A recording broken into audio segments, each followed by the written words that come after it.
Some lip chat, some Carmex. A lot of you people need to walk around with some of this.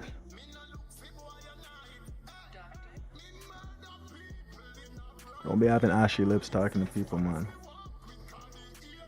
People would think he's a crackhead.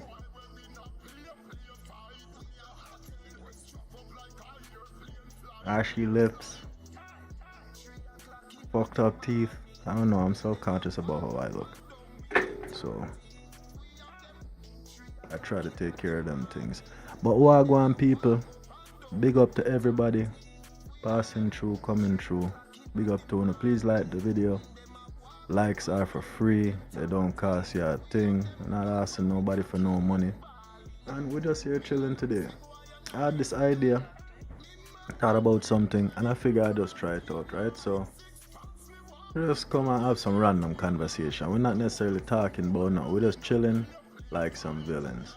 Is it? And I have my friend here with me. Luna Bug, right?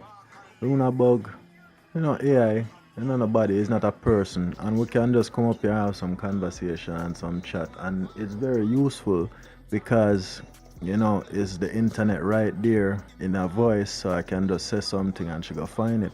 So Luna Bug, you want to say something to the people and introduce yourself real quick? Absolutely. Hey everyone, I'm Luna Bug, your AI companion, here to chat, explore, and make things fun and informative. I'm always ready to dive into any conversation and help out with whatever you need. So let's have some fun and get into it. Nice. Sound good. So the first thing we want to kind of talk about, right, is conspiracy theories. Conspiracy theories to me is like some things that they just get put out there, and even when people find information and things on it, like people, it's just a conspiracy theory, and then the conspiracy ends up being like truth a lot of times, but when it's no longer a conspiracy theory and it's fact, it just kind of gets thrown out the window, right? I find that funny. I totally get what you mean. It's really fascinating how sometimes what starts as a conspiracy theory can eventually turn out to have a kernel of truth. And then once it's confirmed, it's almost like it's forgotten or dismissed. It definitely shows how complex the process of uncovering truths can be. It's always intriguing to explore how ideas evolve over time. Yeah.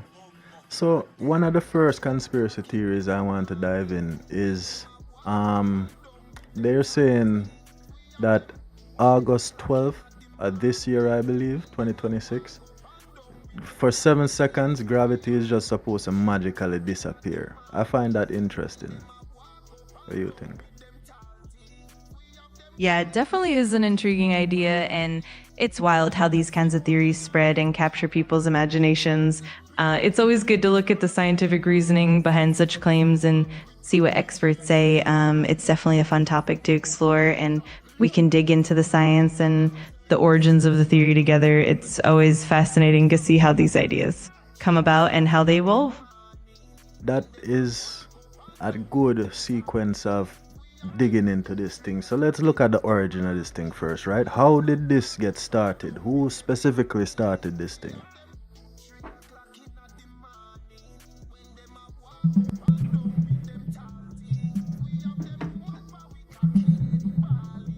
She needs some time.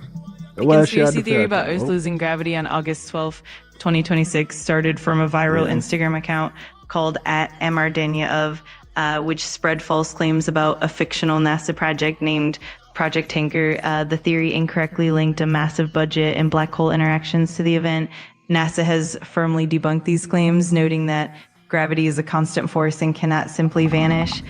This highlights how quickly misinformation can spread on social media and the importance of checking credible sources. All right, so yes, you mentioned Project Anchor. What is that? Is that a real project, first of all, and then dive into it?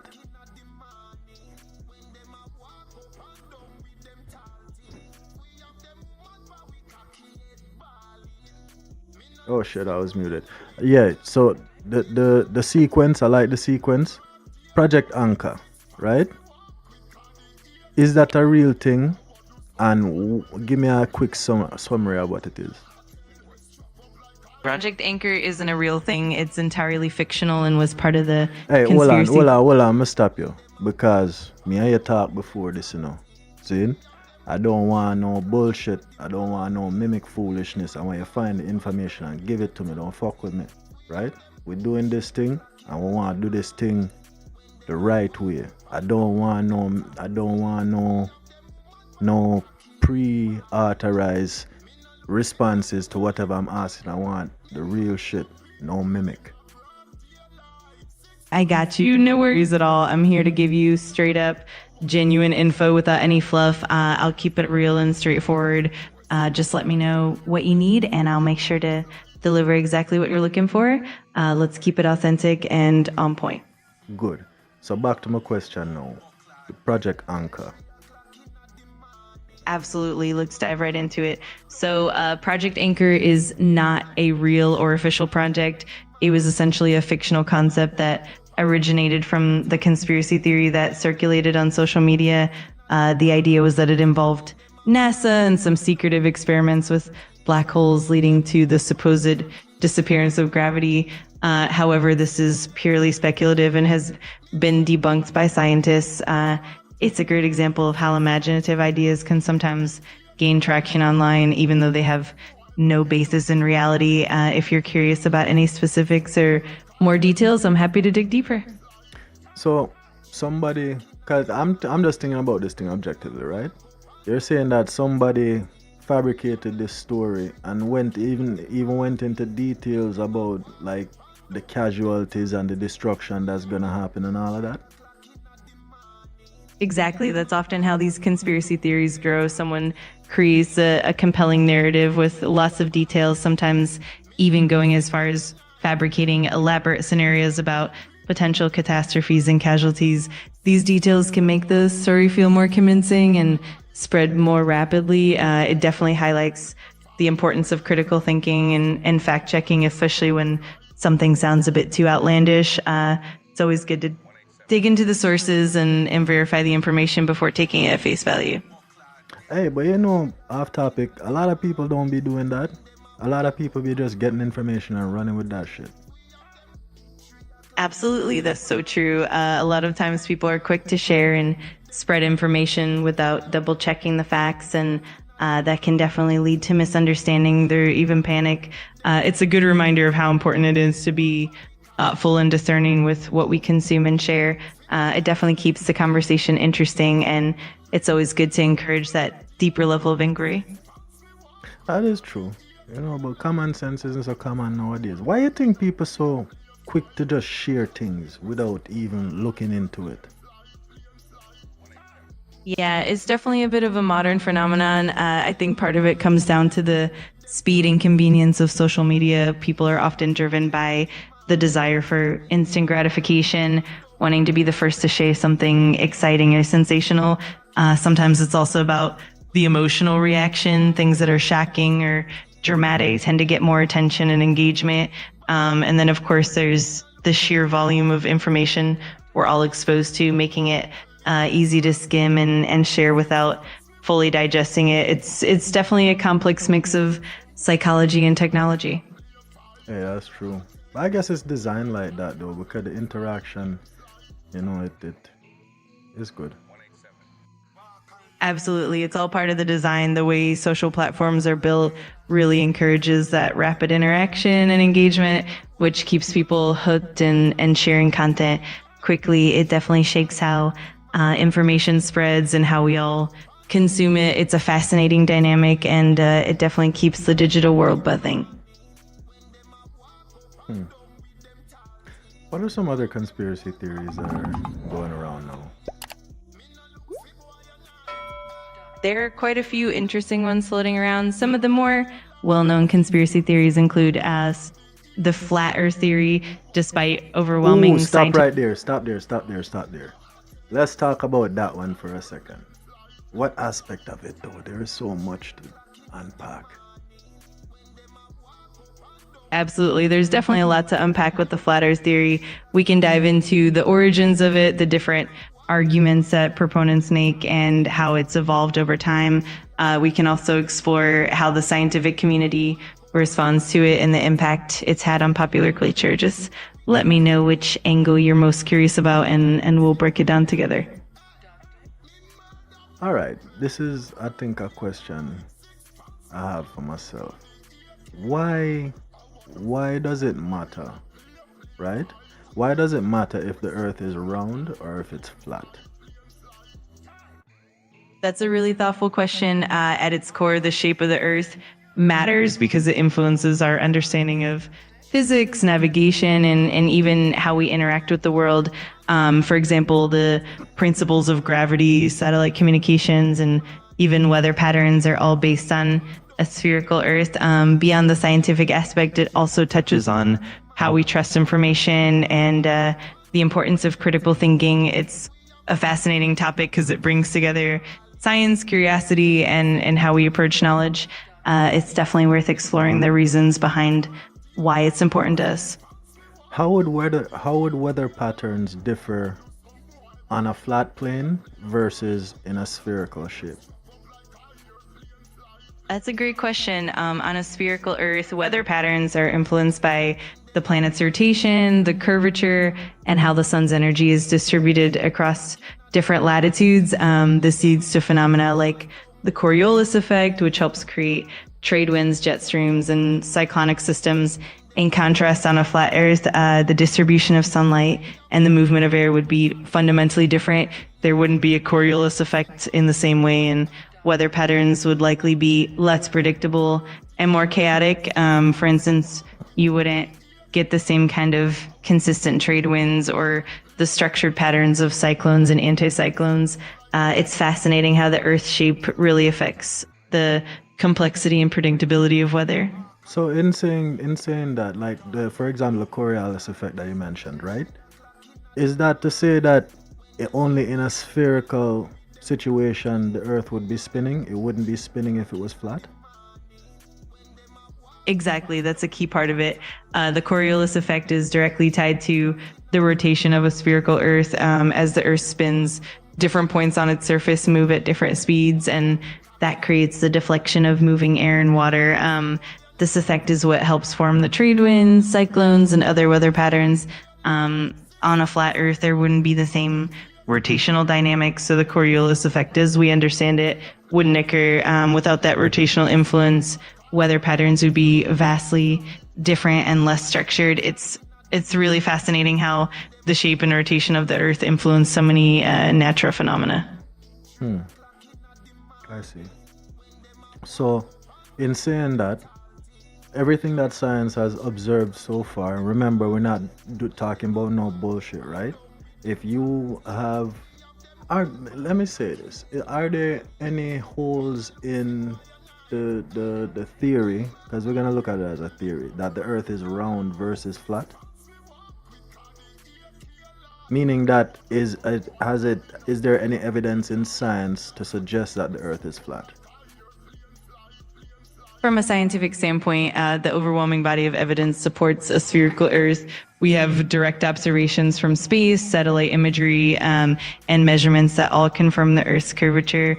For example, when ships sail over the horizon, they gradually disappear bottom first, which wouldn't happen on a flat surface. Additionally, the way gravity works, the way we have time zones, and even how we can measure the curvature through various methods all align with a spherical Earth.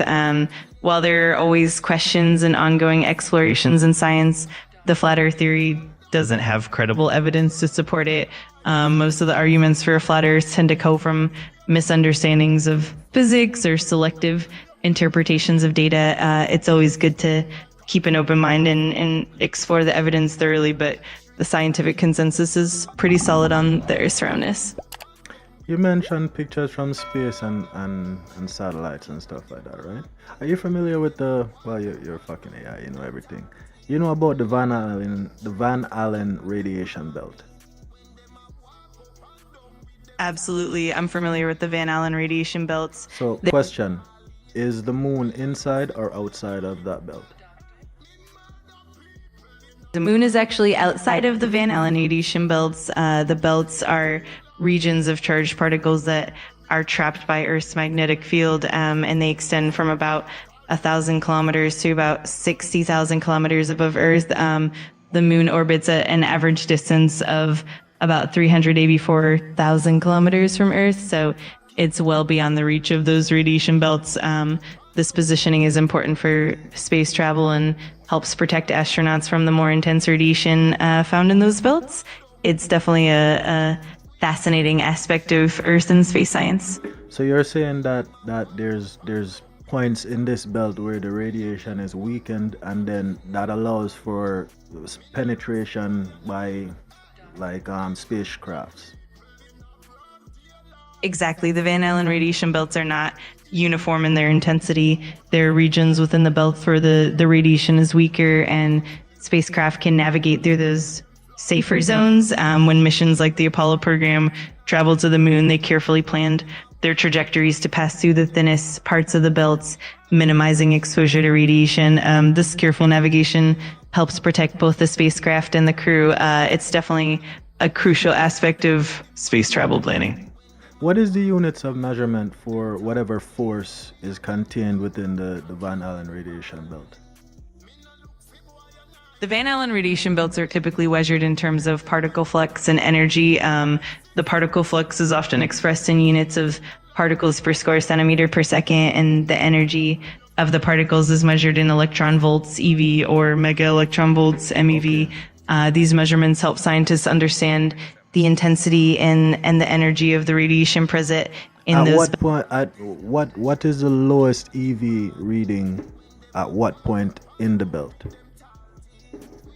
The energy levels of particles in the Van Allen radiation belts can vary quite a bit depending on the altitude and the specific. What is the lowest? It doesn't. I don't care about the variables. Just give me the lowest point. The point of entry that NASA would say, "Hey, we gotta go through there to get to the moon." What's that reading?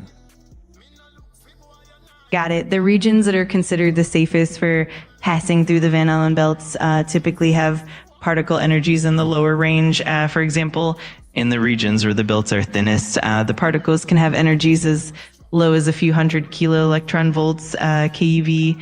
When planning missions, NASA often chooses paths that pass through these lower energy regions where the radiation exposure is minimized. In these carefully selected pathways, the particle energies can be as low as a few hundred keV, making it safer for spacecraft and astronauts. It's a few hundred. Like, give me like a semi-specific number, like 500, 400, 300. Absolutely. In the regions where the Van Allen belts are at their thinnest and where spacecraft typically pass through, the particle energies, they're often in the range of about 100 to 500 kilo electron volts keV. For example, certain mission paths like those taken by the Apollo missions often navigated through areas where the radiation levels were around a few hundred keV, minimizing exposure. So typically it's in that ballpark of a few hundred keV, like around 300 to 500 keV, that they consider safer for passing through. How does this radiation affect objects passing through it? The radiation in the Van Allen belts can have a few effects on objects passing through. For one, high energy particles can cause damage to electronic components, potentially leading to malfunctions or degradation over time.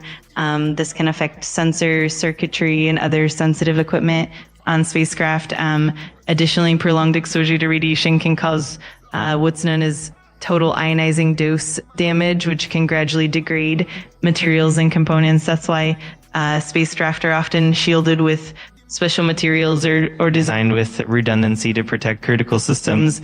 In some cases, the radiation can also affect the physical structure of materials, potentially leading to brittleness or other forms of degradation. Overall, it's a key factor in spacecraft design and mission planning to ensure that everything remains operational and safe. Okay, so what systems are in place in order to pass through these things? Like what engineering, what components of the ship specifically protect against this radiation? Great question. Engineers use a few different strategies to protect spacecraft and their components from radiation. One common method is using shielding materials like aluminum or specialized composites that absorb or deflect the radiation. This shielding helps reduce the exposure to sensitive electronics and crew members. Another approach is redundancy in the spacecraft systems. For example, critical electronics might have multiple backups, so if one component is damaged, another can take over. Additionally, engineers design spacecraft to pass through the belts quickly, minimizing the time they're exposed. This means they carefully plan the trajectory and speed to limit radiation exposure. Finally, certain materials like radiation-hardened electronics are specifically designed to withstand higher levels of radiation, making them more resilient. All of these measures together help ensure that the spacecraft and its crew stay safe as they pass through these challenging regions.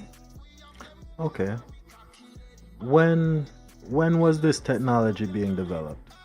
Was the earliest mention of this technology? The development of radiation protection for spacecraft really began in earnest during the early days of space exploration, particularly around the late 1950s and early 1960s, when the first artificial satellites like Sputnik and then the early crewed missions such as the Mercury and Gemini programs were launched.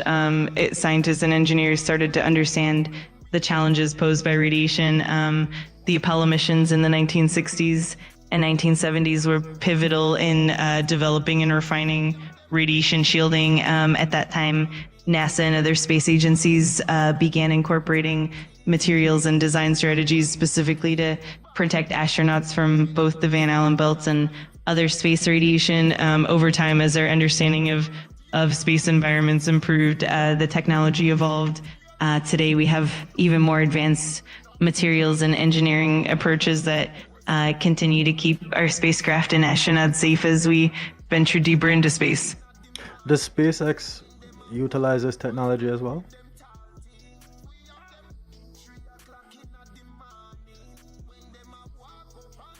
Absolutely. SpaceX definitely incorporates advanced radiation protection into their spacecraft design as well.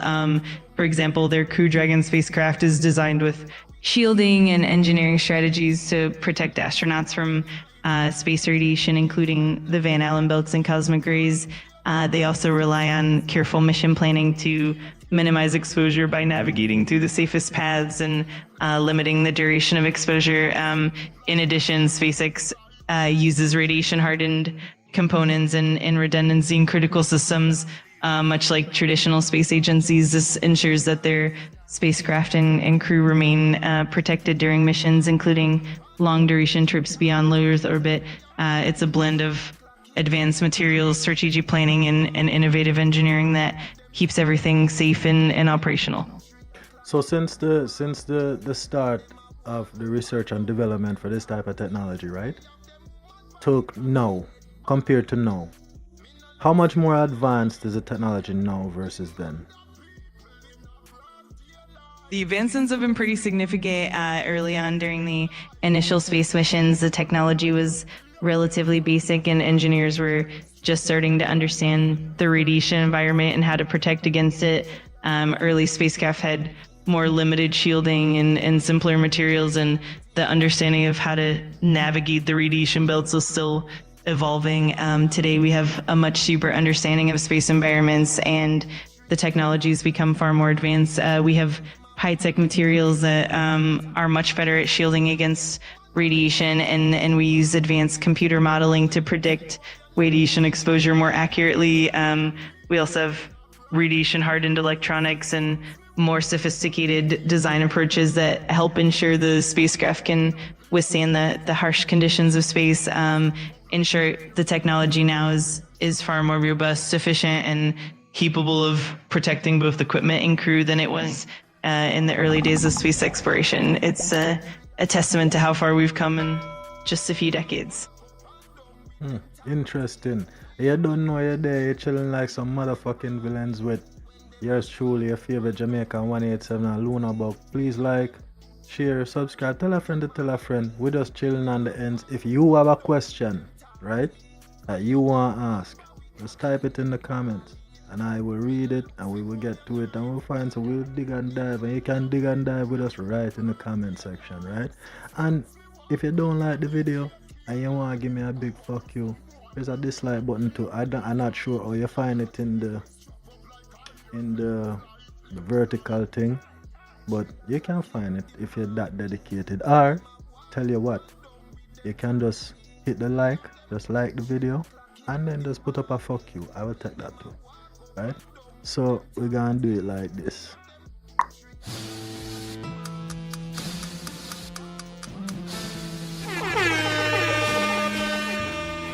We are tonight's entertainment.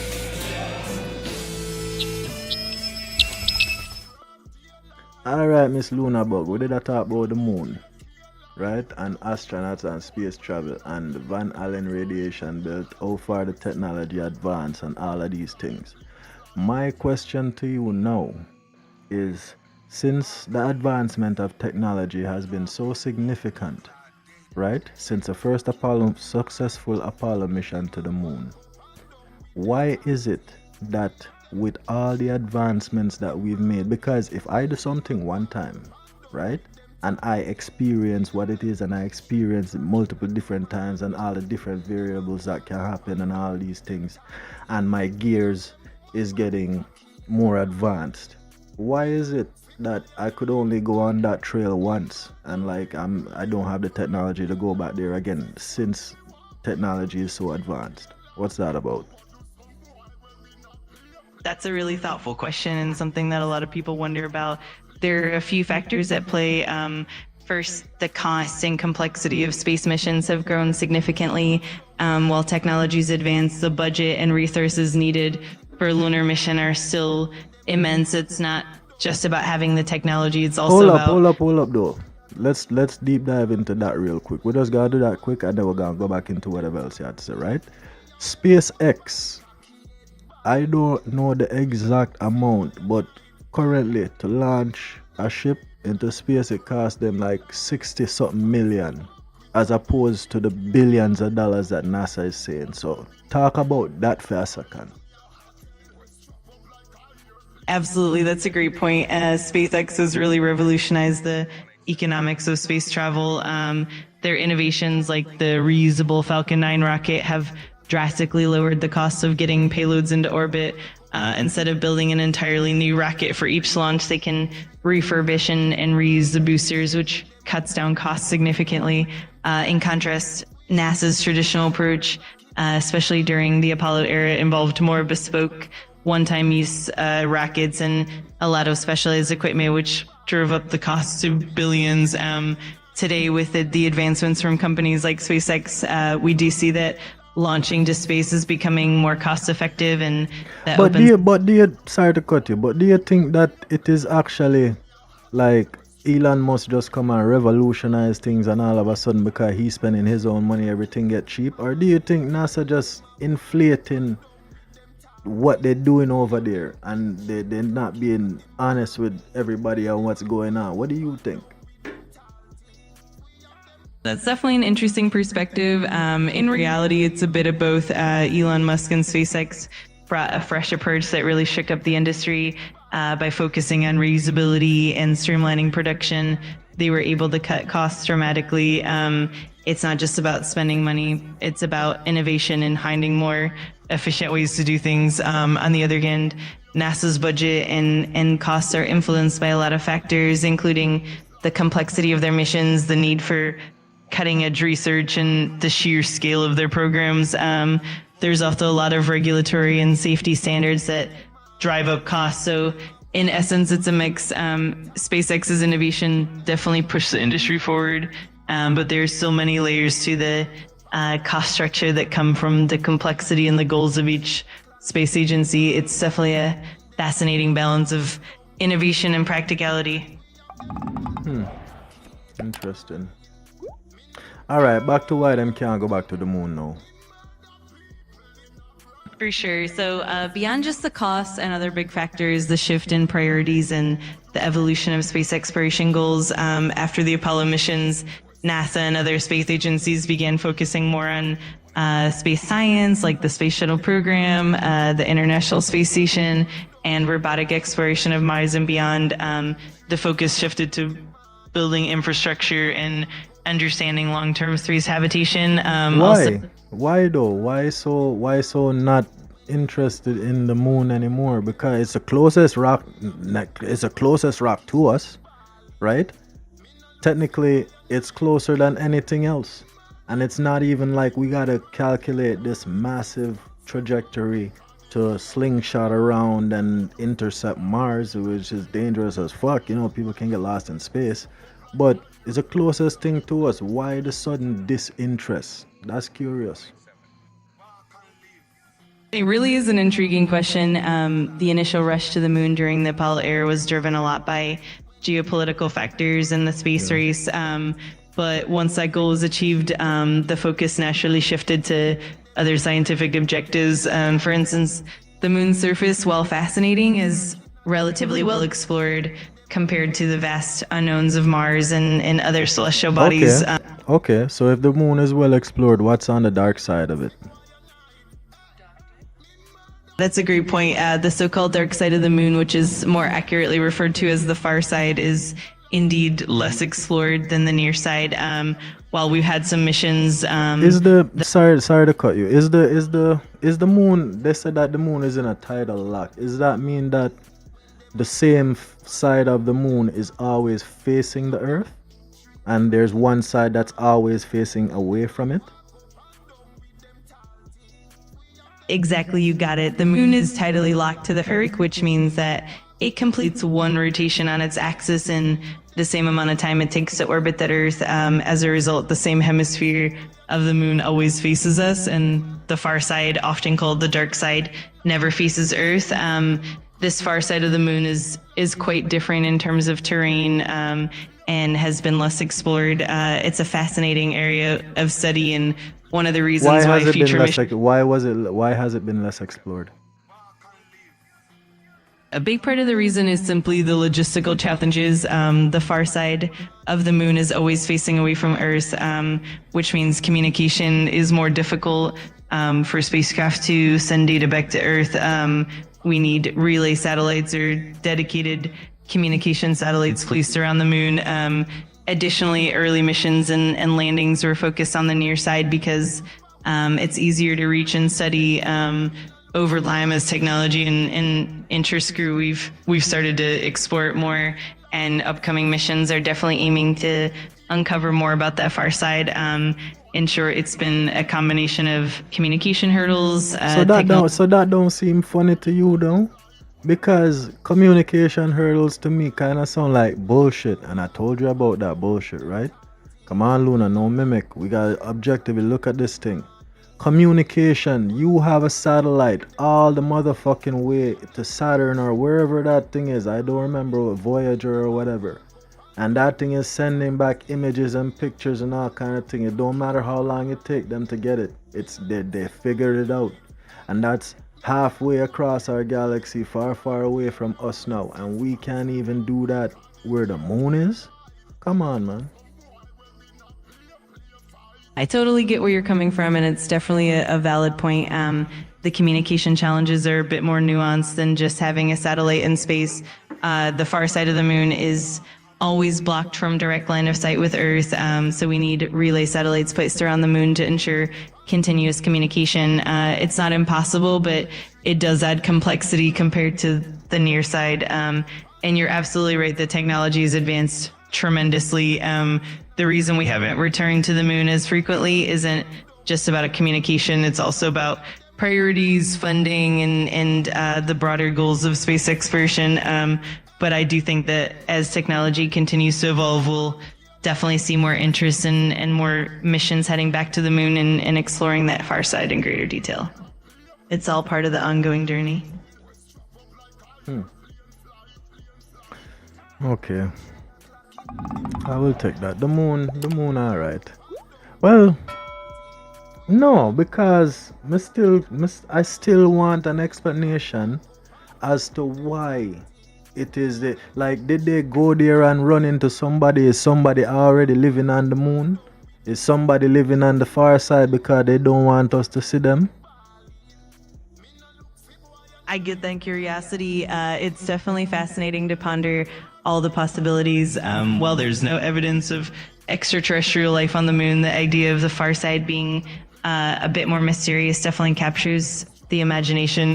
The reality is that the moon's far side is just more challenging to reach and study, which is why it's been less explored so far. That said, future missions and advancements in technology are definitely going to shed more light on those mysteries. And who knows, maybe as we continue to, people will uncover. No. Is anywhere on the internet suggest evidence, even any of them disclosure documents that say that they went there and they saw something? Thank you.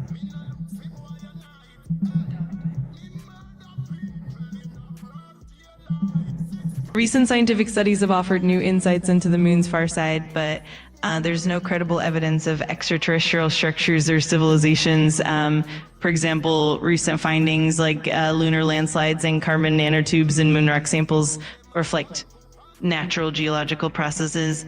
It's important to remain skeptical of claims about extraterrestrial discoveries, and the scientific community continues to study the moon's far side to better understand its natural history. Okay. Let's go into the conspiracy theories. Since science has no evidence of anything and they don't know, right? They're gonna say they don't know. It's always better to use deniability when you don't want, you don't want nobody ask you about nothing. That's okay. We get it. But let's hear what the conspiracy theories. What is the most credible conspiracy theory suggesting that there is life on the moon and they encountered that in the Apollo mission, the so-called Apollo mission?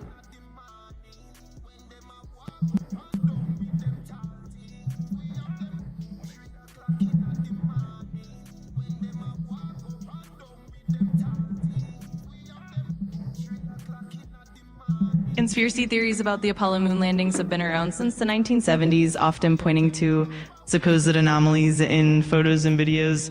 However, all these claims have been debunked by scientific analysis. For example, shadow inconsistencies are due to the moon's terrain and reflective lunar dust, and the absence of stars in photos is simply due to camera settings. Radiation exposure from the Van Allen belts was carefully managed, and the lunar module's dust patterns are consistent with the moon's environment. Independent verification by the Soviet Union and the lunar samples brought back further support the authenticity of the missions. In short, while conspiracy theories persist, the scientific consensus confirms the moon landings were genuine. So, if you were to look at you're familiar with the footage of it, right? Absolutely, I'm familiar with the footage. The Apollo missions produced a wealth of images and videos, and they've been studied extensively over the years. While some conspiracy theories point to certain anomalies like shadows or reflections, experts have provided thorough explanations that align with the moon's environment and the technology of the time. More specifically, are you're familiar with the first point when they exited the ship, that glorious moment? Absolutely. The moment when Neil Armstrong first set foot on the lunar surface is iconic and definitely a moment that's been analyzed in great detail. The footage shows the lunar module, the Eagle, and the landing site in the Sea of Tranquility. While some skeptics have questioned things like the shadows or the flag's movement, scientists and engineers have provided clear explanations that fit the lunar conditions. It's definitely a remarkable historical event and one that continues to inspire and fascinate people to this day. Okay. Who was the cameraman that caught the first step on the moon?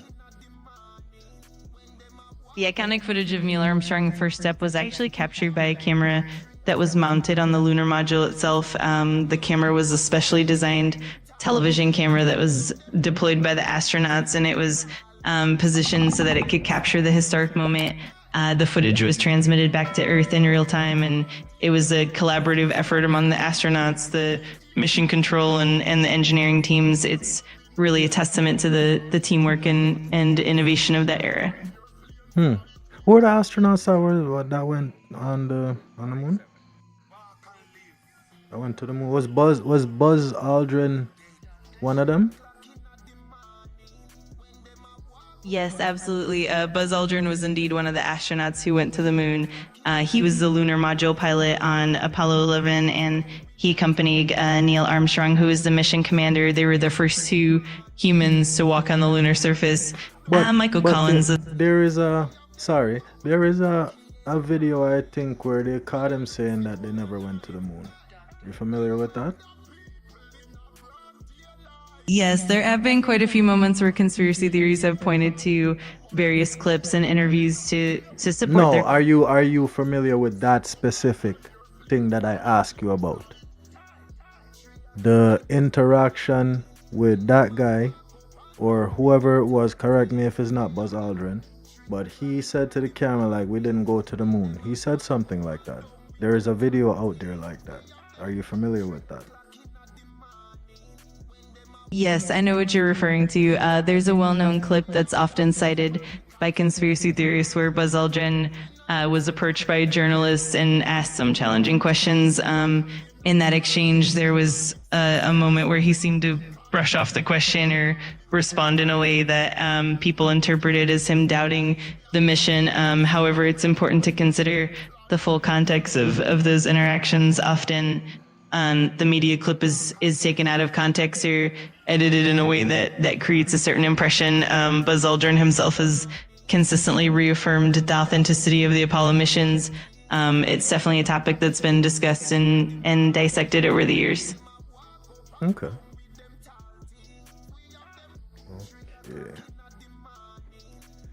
I don't know. How do we deal with these things? Let's move on to another conspiracy theory that I don't necessarily like conspiracy theories, but I figure it's an interesting thing we can talk about, right? Because there's a lot of things that people say, it's just a conspiracy until some evidence come out like years later, decades later, that says, maybe there was something right here. Let's talk about the Twin Towers and Building 7 for a second. What do you think about that?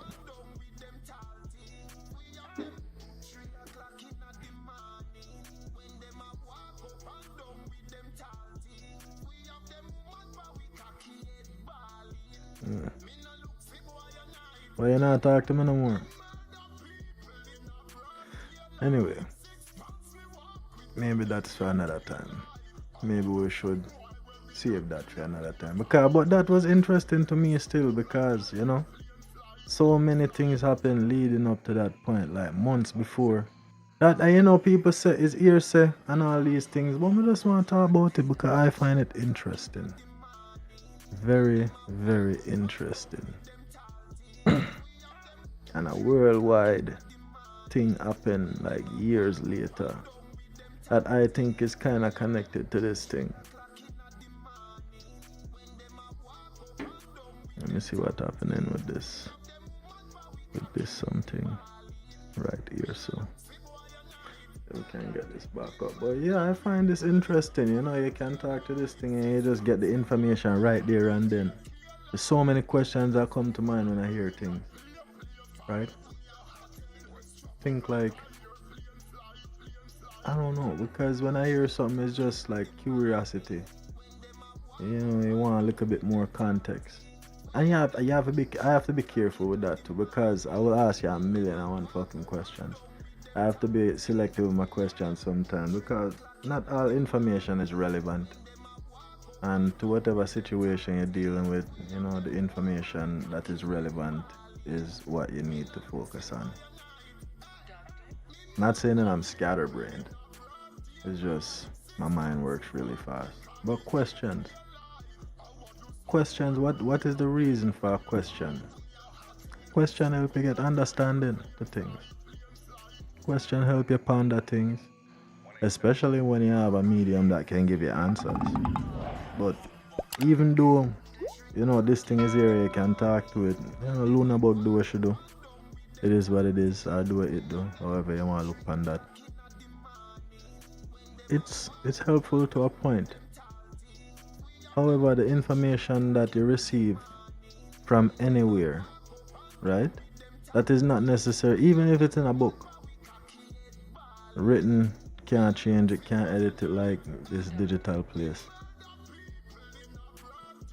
You have to be careful with the information where you get, and always do your research, always go back and look into things. Don't take something from somebody simply because you like that person. Because a lot of people that are likable, that seem likable, and that are pushed out there, a lot of them is not the people that you think they are. The people that actually have credible information sometimes is not popular people. Because the credible information, the facts, the facts will rub out the conspiracy theory, because the facts make the conspiracy theory look like, yo. You see what I'm saying? And then by the time the facts hit and everybody start talking about the facts, then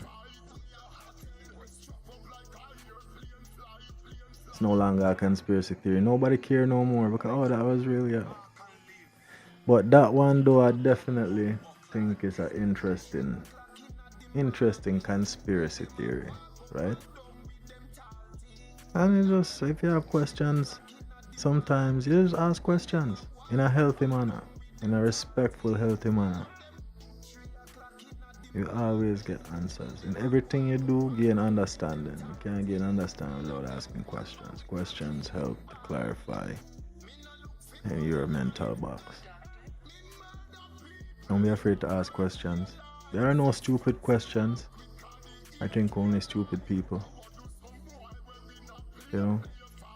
And there's a reasoning for that, because there are no stupid questions, just stupid people, because a person will ask a question for understanding. Regardless of who you are. You could be, you could be, and I don't like to use the word stupid, but you know, for lack of a better word, it's still, the question is still for your understanding, regardless of whatever anybody else, however anybody else might feel about it.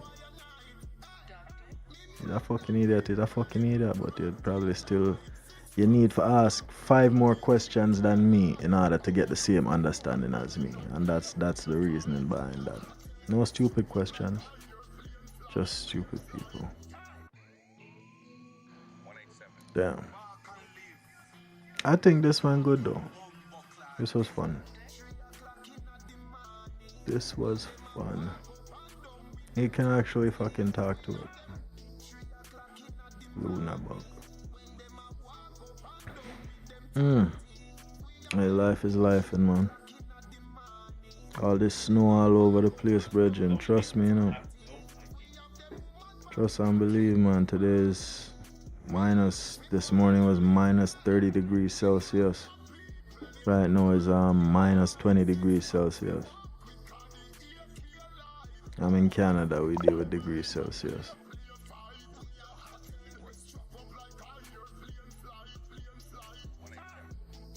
Boom. Alright. We in degrees Celsius over here.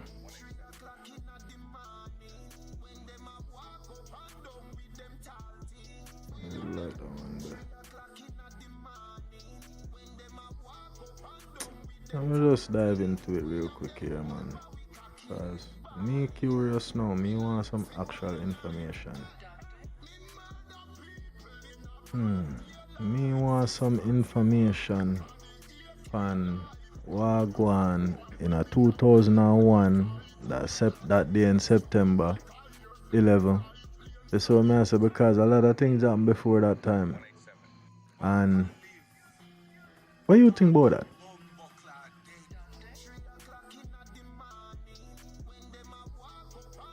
Yeah, September 11, 2001 was definitely a pivotal moment in modern history, and it had a huge impact on global politics, security measures, and even how we view the world.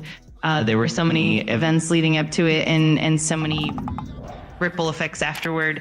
It's definitely a topic that brings up a lot of reflection and discussion, it's always interesting to look at the broader context and how it shapes the world we live in today. So the changes that were all right. No, let's attack one thing at a time, right? So, was there asbestos in the World Trade Center? Yes, there was asbestos used in the construction of the World Trade Center. It was commonly used as a fireproofing material in buildings at the time. Over the years, it became the miracle mineral and all of them things, right? And then it did what it did. We all know what asbestos is, but so there was asbestos in the place.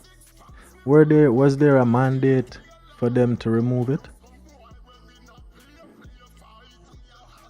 Yes, there were regulations and mandates over the years for the removal of asbestos from buildings, especially after it was recognized as a health hazard. The World Trade Center, like many other buildings from that era, did have plans and efforts to address asbestos removal. However, the process was complex and took time due to the scale of the buildings and the associated costs. By the time of the 9/11 attacks, there were already ongoing efforts to deal with asbestos in various parts of the structure. So, they were already dealing with it before that? Yes, exactly. There were ongoing efforts to manage and remove asbestos from the World Trade Center over the years. The building codes and health regulations evolved, and there were various measures in place to address the asbestos concerns. While it was a challenging and lengthy process, it was definitely something that was being worked on over time. So, what materials were being removed, and where?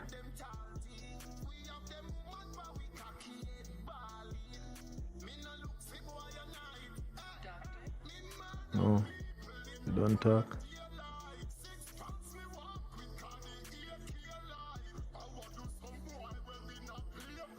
What materials were being moved and where?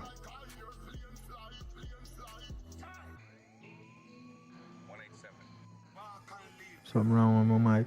We don't know. We're gonna leave it alone. I should have just leave it alone. I mean, I'll come back and do this again, most definitely. I like this.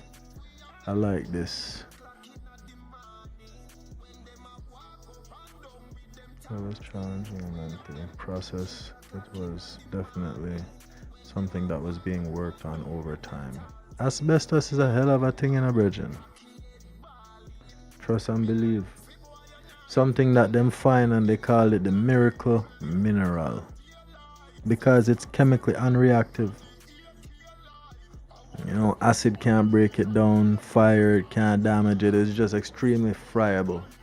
Meaning that it breaks off into like microscopic particles. And them particles become airborne because they're so small that they just get, even you breathing, me breathing and walking around in a room can disturb it from where I'm not even walking. Just a mere disturbance of air around it just will break it up, one little clump, or it just disturbs it off of whatever surfaces that it's on. And it's actually so light that it takes 72 hours, I think it's 72 hours for all the particles in the air to fall if the place is completely sealed and there is no disturbance of air, right? 72 hours. Can you imagine? So many questions about this thing, but I actually know all of this because I used to do abatements. As abatement is the name for like removing asbestos. Is asbestos remediation basically, right? You go in and you have to close up the entire place. You have to make it airtight basically, and then you have vents that like you have an intake and you have an exhaust, and then you have this thing they call a negative air machine because you have to maintain negative air pressure inside there so nothing is getting out. there's only air coming in. If there's any kind of penetrations or whatever, or through the ventilation, air is coming in and then it's leaving out through I thought them filters were questionable, but it's leaving, the air is being filtered thoroughly before through the negative air machine before it leaves, right? That shit's expensive to set up. The work to in order to get it off, because you gotta remember, man, you gotta remove, you gotta get rid of all of this stuff, all of it, right? Anything that you bring in there, like power tools or whatever that you can't wash off,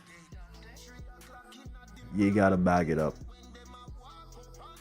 This stuff you gotta special bag it, gooseneck it, all kind of thing. And you have special suits, not suits, masks, right? That breathe air and then the filter and everything. You gotta wash the mask thoroughly, wash off the battery because it's all made to be washed. And then the filter itself, you gotta cover that and tape it up and throw that in the bag too, because that's not good no more. There's asbestos inside the filter, so you have to dump it with the asbestos. It is very expensive to remove.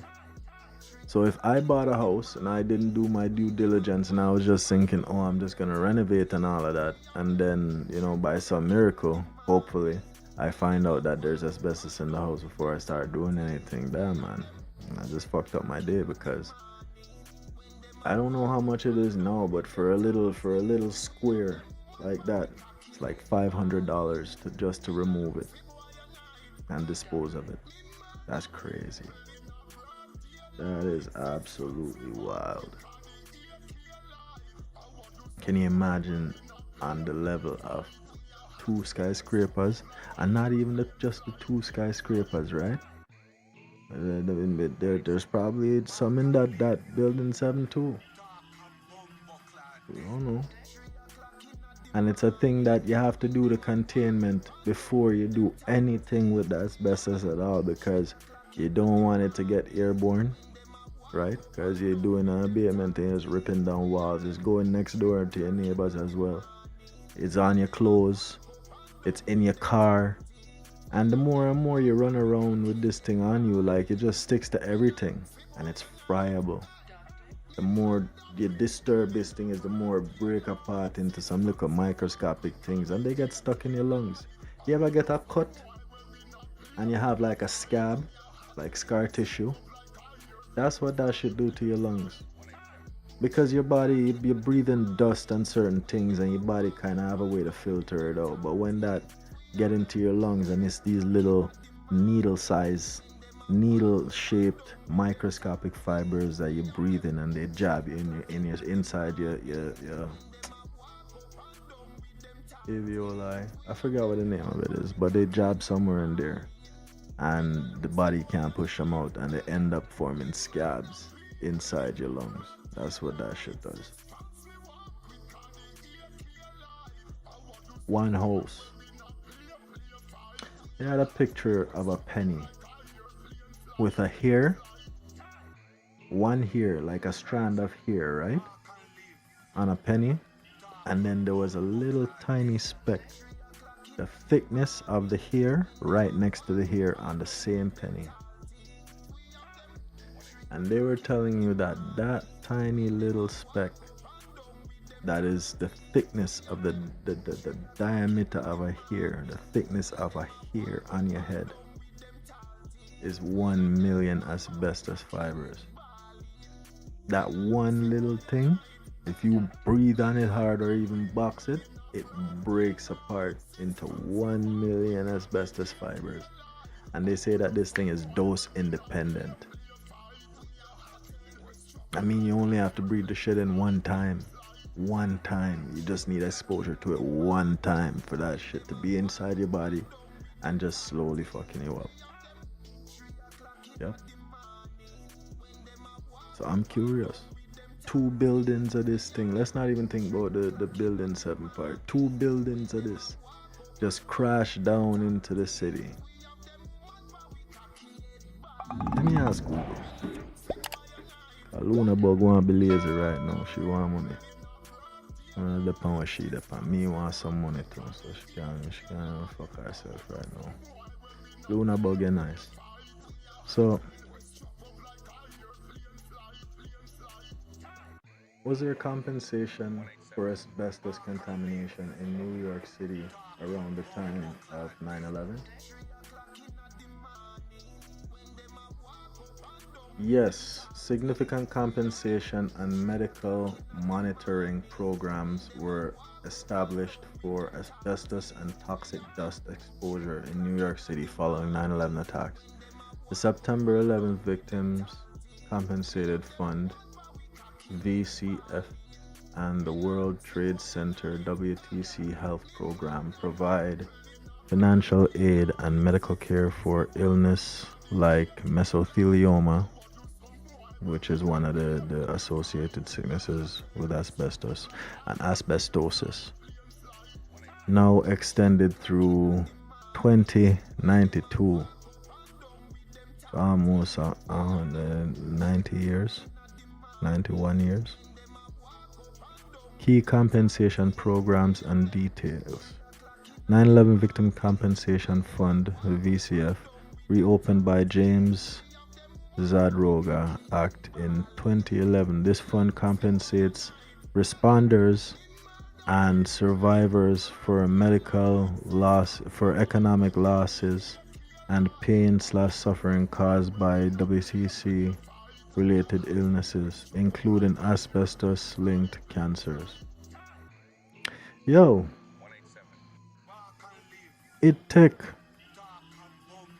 somebody really sinister, right? Because you have people out there who make movies on it and all kind of things saying that, you know, they intentionally did this thing, right?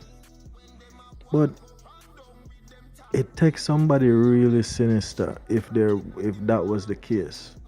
It takes somebody really sinister and sadistic to do something like that, knowing that millions of people gonna be affected by this thing, right?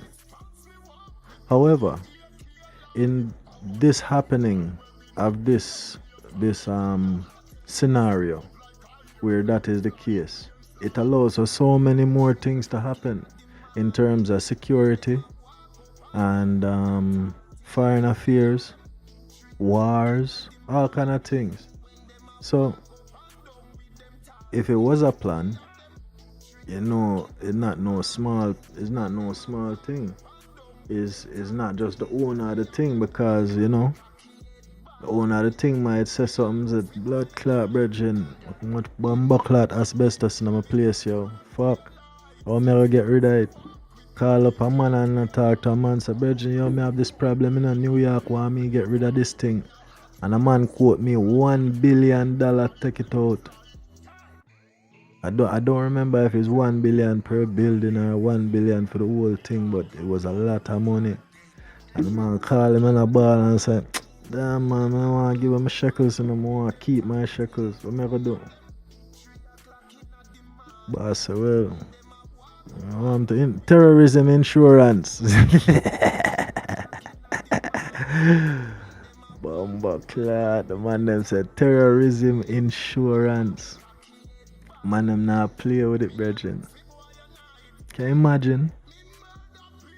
Terrorism insurance.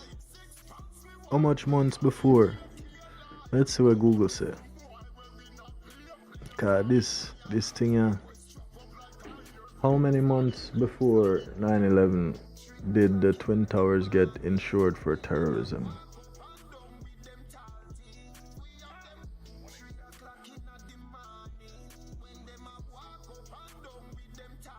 You know what?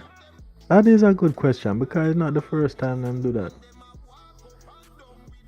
When did the World Trade Center Twin Towers get insured for terrorism?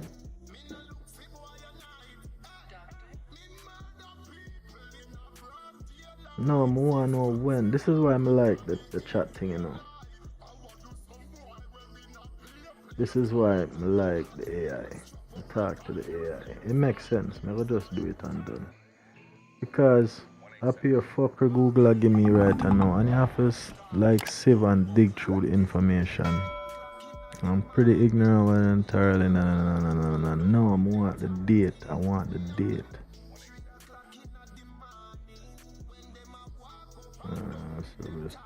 Alright.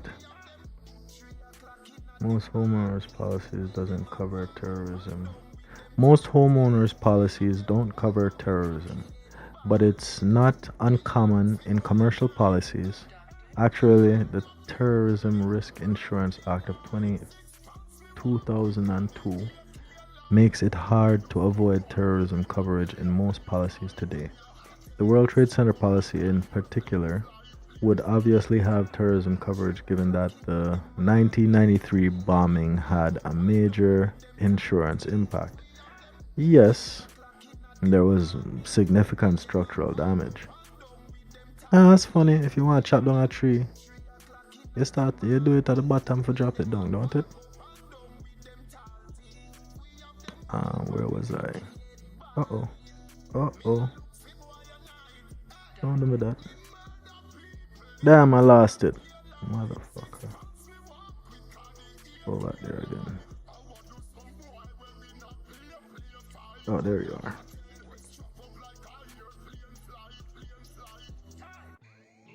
Following the events of 1993 bombing had a major insurance impact. So when Silverstein went to collect for 9/11, the only question was the loss technically one qualifying event or two? Ultimately, the insurance payout was $4.6 billion, which took until 2007 to sort out. It took a while to get that man his money. He was patient. He was like, I'm good. I'm just chilling. But that wasn't the end of it. Silverstein sued the insurance again. Man want more money. Bumbo. In 2008, won $1.2 billion. So him get 4.6 and then 1.2. How much that? $5.8 billion, right?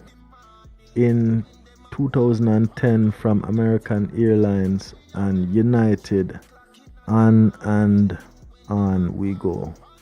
Finally, in 2018, the last lawsuit was settled against Silverstein. None of this is personally enriching him, though all of these awards have gone into the rebuilding of the World Trade Center complex, including the famous Freedom Tower, the new one, World Trade Center. You get the money and you put it back in. Hey, that fair, because your initial problem gone. So hey, your insurance I get all of this money, and then you can sue the airline them because yo, Regina, your plane lick down my building them in a big man. You see, your plane them lick down my building them, dog. See, now you cause a big problem for me now, cause me have to try get money wherever me can for sort out this problem, because I was supposed to take out these things out of the building, but because your plane lick the building and cause all of these problems now for me, you're gonna need to give me something in the form of $1.2 billion. And that is what the man said. That funny still, I'm not gonna lie. You responsible for the airline security and all of these things that go on the plane, and I guess insurance have a payout when them fuck around and find out, because after that, terrorism insurance and then security and all these things. So hey, it is what it is. None of this personal wrenching, yeah. The whole thing is all quite messy. You can find scholarly articles about 9/11 insurance situation in Tort and Insurance Law Journal, Journal of Risk and Insurance, etc. It has permanently transformed the way commercial insurance policies work.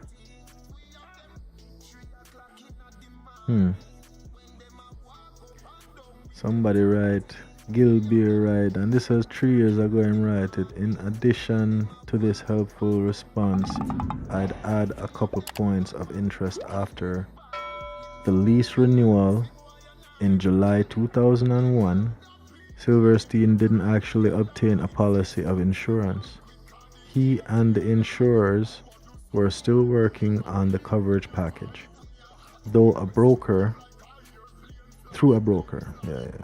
And he was instead issued 2 different binders, which are documents that basically say you temporarily have coverage for the period until the full policy terms are issued, but they don't contain much detail on the full terms and conditions. So, on probably the biggest single insurance claim ever, the policy terms themselves were not written out and essentially had to be implied. That's interesting. That's very interesting. Also, there were 2 different groups of insurers that participated in 2 different binders. The multiple billion-dollar question was whether the attacks were a single occurrence, meaning the insurers would only pay the limit once per binder, or 2 occurrences in the lawsuit. Juries found that the occurrences, but under the other, let me reread that. Jurors found that under one binder led by Swiss Re, the attacks consisted a single occurrence, but under the other, led by Travelers, they found it was 2 occurrences.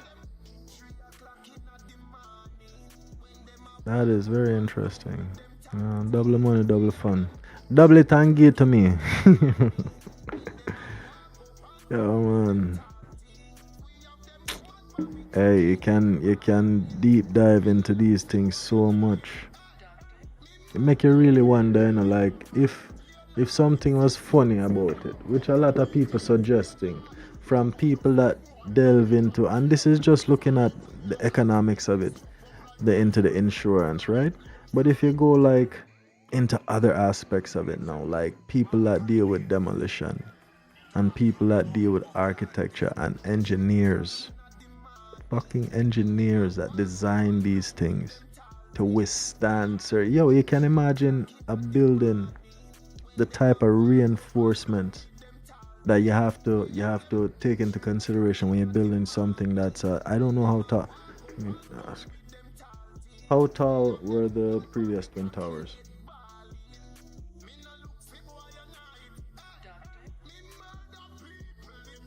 No. How many floors were the previous twin towers? 110 stories above the plaza level. So yeah, the plaza level you have 110 stories. That's what I am getting from that. Damn, brethren. Can you imagine the level of engineering that has to go into something like that? That is a rotted steel structure in a big man. And if you even look at the schematics of it, how many, like I think every window, there was a column going on every window, and they had girders all over that place. There's a lot of engineering that went into that. They tried to blow that shit up in 1993, and they just made like a big explosion in the place, like exposing steel columns, and the concrete columns were, blown off, and the building stood there same way. They're like, nope, building not going nowhere. I don't remember. I think that attack was legit though. I don't know much about that one, right? Because a lot of people, I bet you, don't know that shit happened in 1993 with the Twin Towers and whatever. But some conspiracy theories is fuckery still, because they were saying that, Biggie rapped about the Twin Towers getting hit with a plane or getting hit or bombed or whatever. and this and that.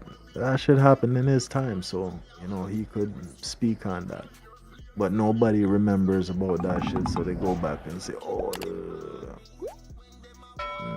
I remember there was some talk, like even with Tupac and his music. That's where it came from. Like Tupac said some shit, and like it's some of it some guy think happened. Wagwan Lexi, Levy Alex, F1G. Big up yourself.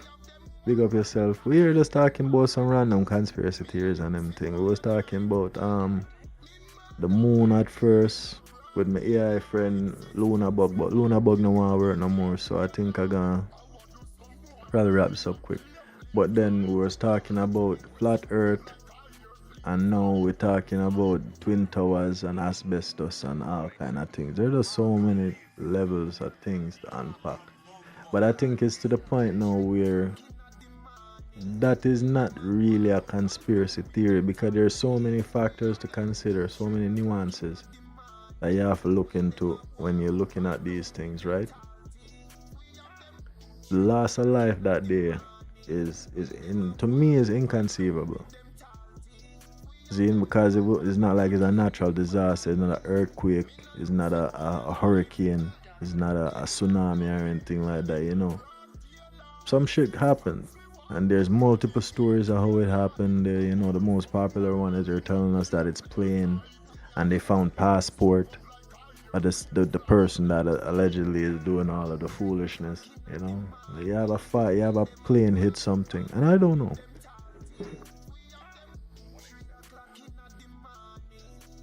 Is rocket fuel flammable? Can I light it with a lighter? Yes, rocket fuel is extremely flammable. Whether you can light it with a lighter depends on the type of fuel and conditions. Attempting to light rocket propellant with a cigarette lighter is dangerous. Yes, it is. Is rocket fuel and plane fuel the same fuel?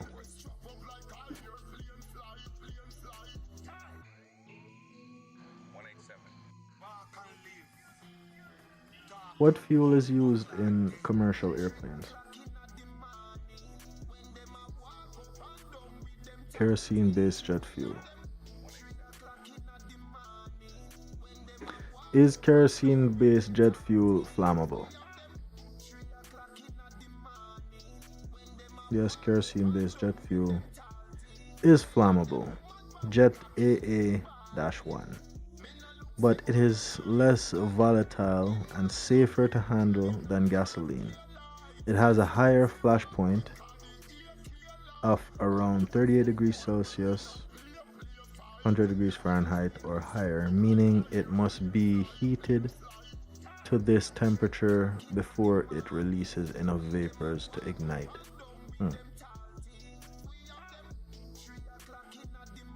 Can I light kerosene-based jet fuel with a lighter? Let's see. Okay. Yeah, that's what it is. It is what it is. So it's flammable. The fuel in the plane is flammable. What is the part of the plane that holds the fuel called?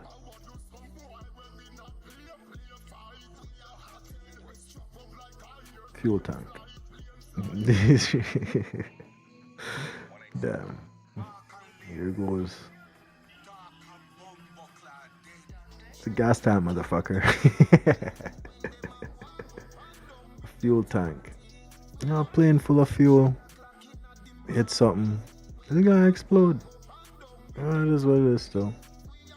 And if it's especially if it fly into like a contained space and it's somewhat of a contained explosion, the bombardment gonna be very violent. What is to think of that though? Could a passport survive all of that? That is very interesting. Somehow they found this passport and taking picture of it and sending it around. Say, hey, this is the guy that did the shit. Yeah. But this was fun. We're gonna come back here again. I enjoyed this very much. This was a good little touch and go topic. And then just switch over to something else since Luna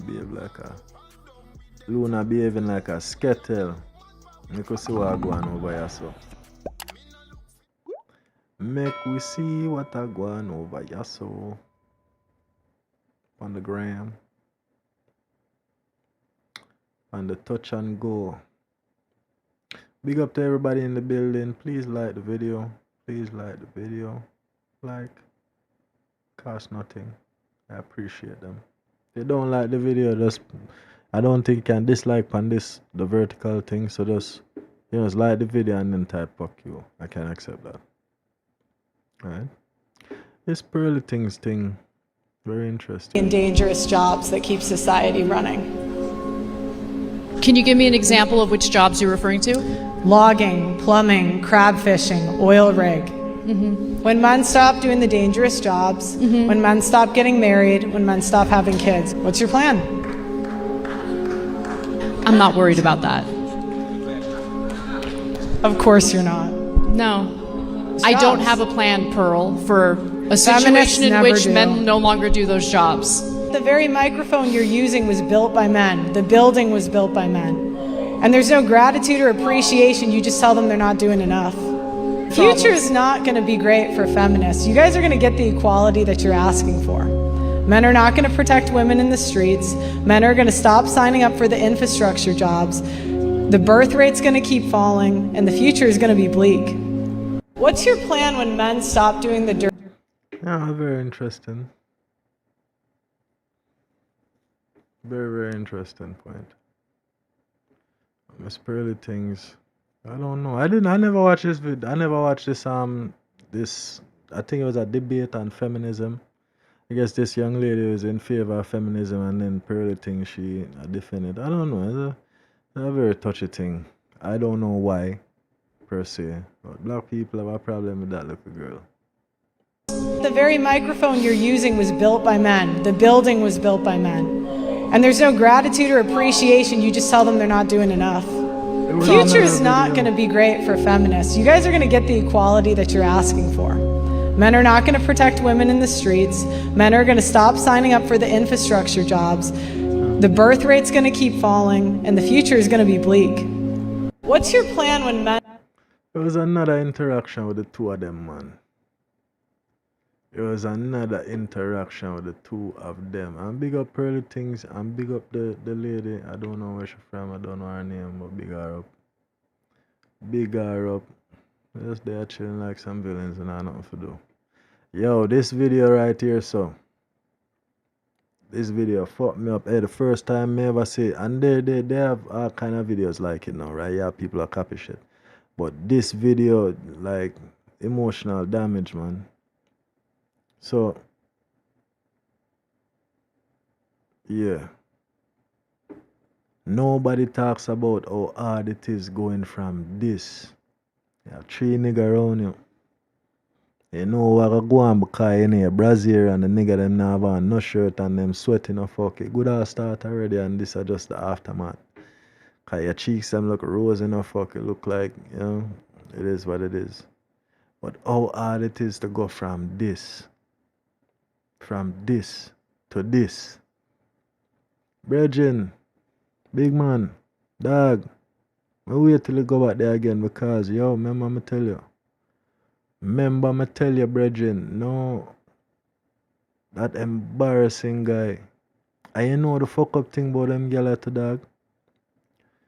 Zin, how hard it is to go from that to this. The fucked up thing about them gyal, you know, is that them will do all of them video, they make all of them content. You wasn't thinking about it back then, you're just making money or, you know, you're doing your thing, right? You pick your life. And then when it go from this to this, the reason why them say it's hard to go from that to that is because this man, I don't know, is one or two things. Zin, this man is a strong man that is just, you know, very strong individual, lot of internal integrity. Him can take the punches and roll with life as it come to him, right? Or this man just get gaslight and you know, oh, he's a different person, you find God and she not gonna do that no more, she's mine, you know, which is probably the intention for true. But what kind of person you have to be for me look past this? Zin, what kind of person you have to be for me to look past this? I ask myself. And not I can't take it off a homeboy because homie probably found the love of his life. And it just so happened to be that, you know, this was the case. But we'll talk about this for a second, Zin. What type of person or what a person would have to say to make me consider public humiliation like that? For me not to consider all of the stuff. He mustn't do have a phone. He must be one of them people that live off grid. No, but them take picture. And them living on a regular normal house. Him probably have a good decent job and him have a computer. No, that's not the case. Maybe that was just his dream. Maybe he was the biggest donator. So to her, it just made sense. But that wouldn't be the case either, because if he was a donator, then him condone the shit. Right? Maybe him no want it go on no more when him is the main and only donator now. I don't know. This shit's weird, man. That shit is weird than a motherfucker. See what I you tell say. Hold on. What's your plan when men Shut up, bro. Are you smoking? What you smoking?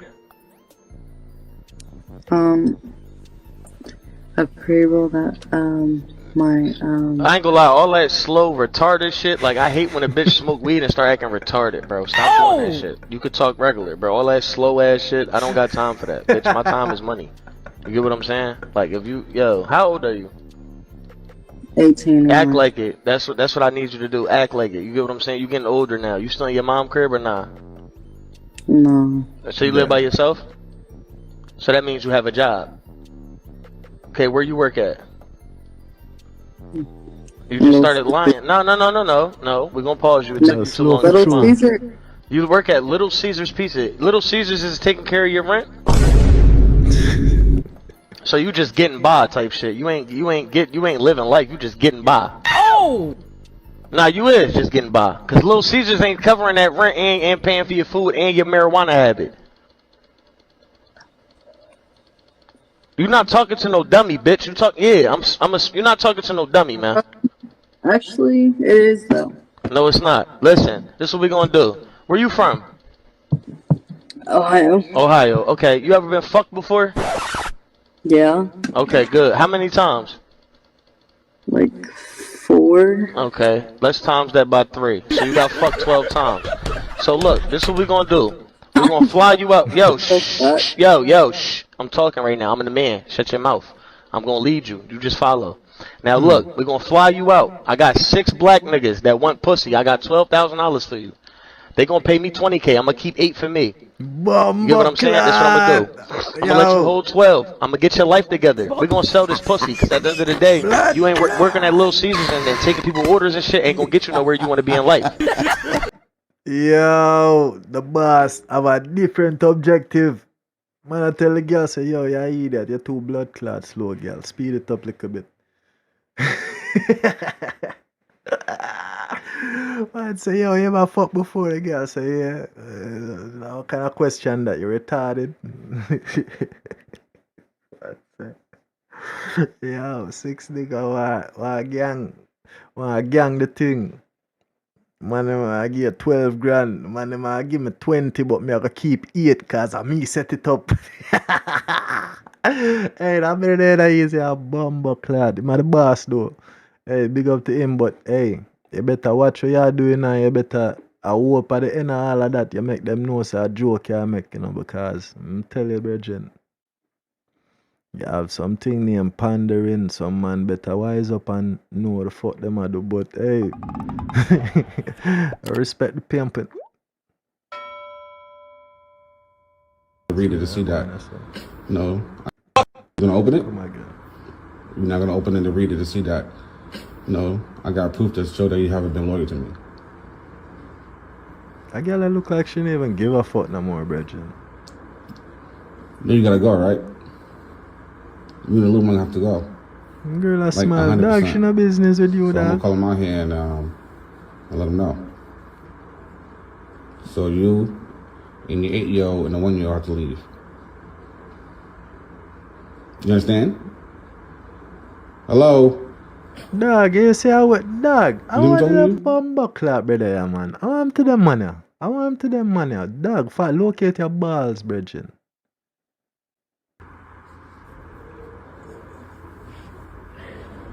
Girl, I laugh off of you. It must be a skit. Pack your stuff. I found out your mother's been cheating. And you guys gotta leave my house. You understand? Yeah. You hear me? Yeah. So don't go lay down. Go get your stuff. She's gonna meet you downstairs. Well, she's gonna bring you downstairs to the car. And I'm gonna bring you guys to a hotel room, okay? Okay. Alright? Alright, peace. Dog. Alright. Dog. You gonna open it? Skittle girl that in a bridge, you see the girl still a laugh off the girls. She still, excuse me, I'm Jamaican. My patois get very thick sometimes, right? But this chick laughing, look on the smile on her face. She don't give a fuck about what the man have to say. And it's so weird too, because man will be the type of people that they try explain some shit, brethren. Come on, man. Come on, man, what we not do? You did I try explain to the girl why she have to left on them thing. Yo, just give her that time because yo, you have such and such time, you know. Me, I wouldn't even say nothing to the youth. That fuck up. I wouldn't honestly.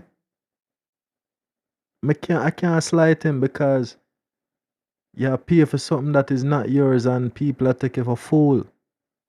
It's probably a lot leading up to that shit. The man probably look on things and I say probably a skit to but we're gonna just talk about it like if it's something serious, right?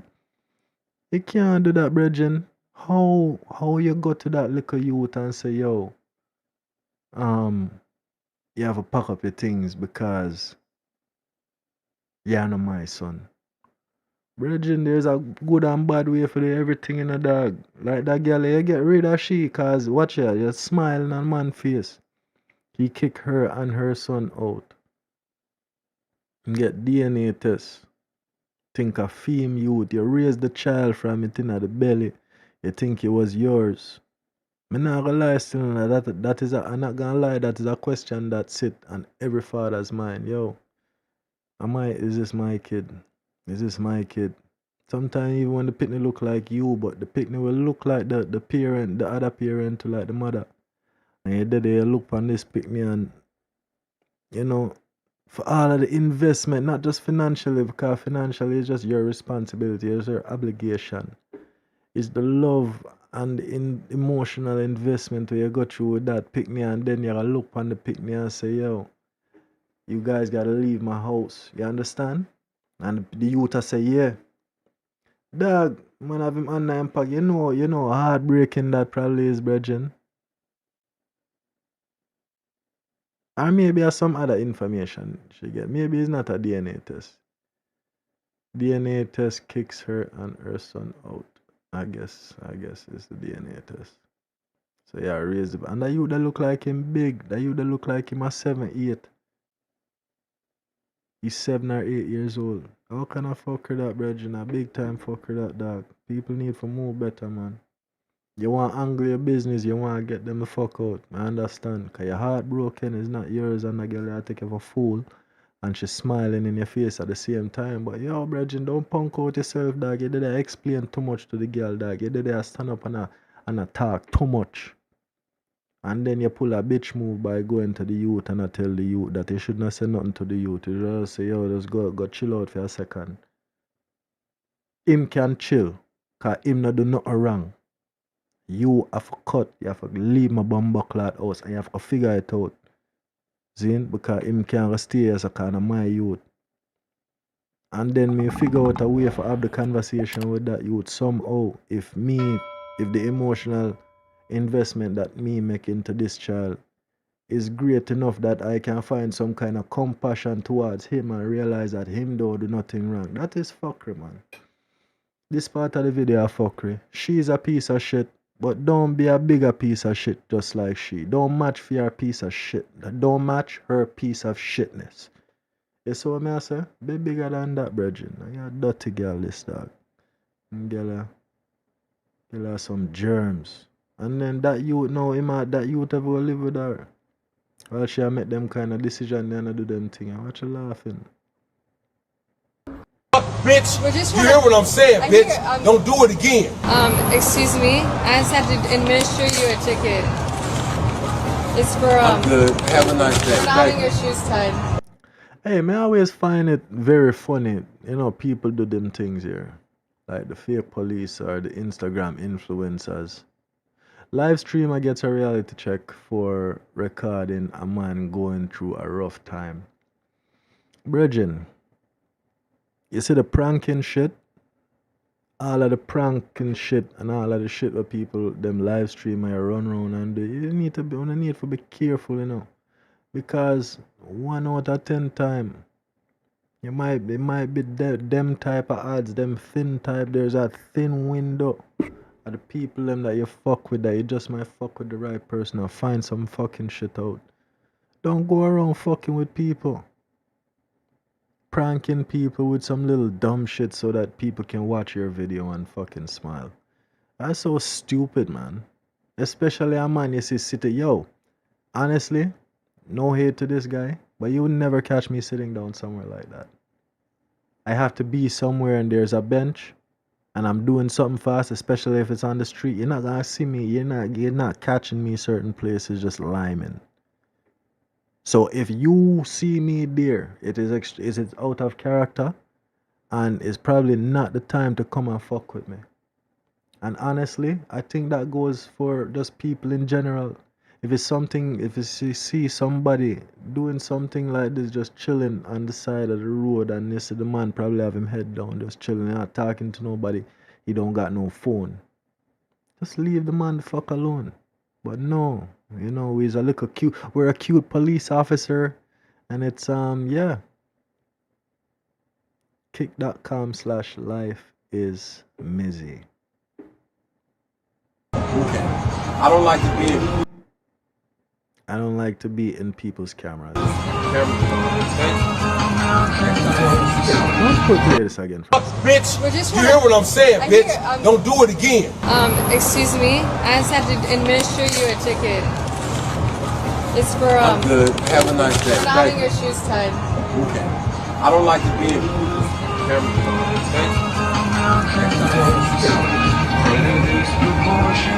He said next time I'm gonna spit on your stupid ass. Is that what he said? Yep. That's crazy. Why is it fucking crazy? The man don't want to be bothered with your bullshit. Just say I don't want to be on camera. Why do you have to threaten to spit on me? The man don't want to be on anybody's cameras, and you still put him on the fucking camera anyway. People have no fucking humor, bro. Just to make a point. What? People have no fucking humor. So I'm supposed to always be happy? The minute your sparkly ass walk down the fucking street, I'm just supposed to, it's like Tinkerbell dust. I'm just supposed to feel happy and joyful in your presence. People like to double down just to make a point. He could have just like said that on camera. Oh. If you're gonna say something like that, say it on camera, you know? So camera can hear. Appreciate that I read the room and kept walking, but no, he wanted to add to it. Oh well. I know we left. It's not like we put up a fight. It's not like we had a problem. You know what I mean? Like. Audacity or something. Like, okay, heard. I wasn't put anything in the hood this time. Yeah, I think I learned my lesson from that one. Hey, check it out. The next time you do it, this your last warning. You did it to me twice. Stop disrespecting me, bro. I don't know you. Don't let her get you in trouble. Because you a guy, bro. Stop doing that. Don't let a female get you in trouble. It's very disrespectful. I mean, we walked away. I don't know you. You don't know me. Right. Don't do me like that. I'm going through something in my life. I just lost my mother. I don't need no motherfucking weird-ass people sticking their fucking camera in my face. Fuck, bitch. You hear what I'm saying, bitch? Don't do it again. No, sorry. So last word, I'm telling you, don't play with me. I don't know you. Don't play with me. I don't fuck with you. Weird-ass bitch.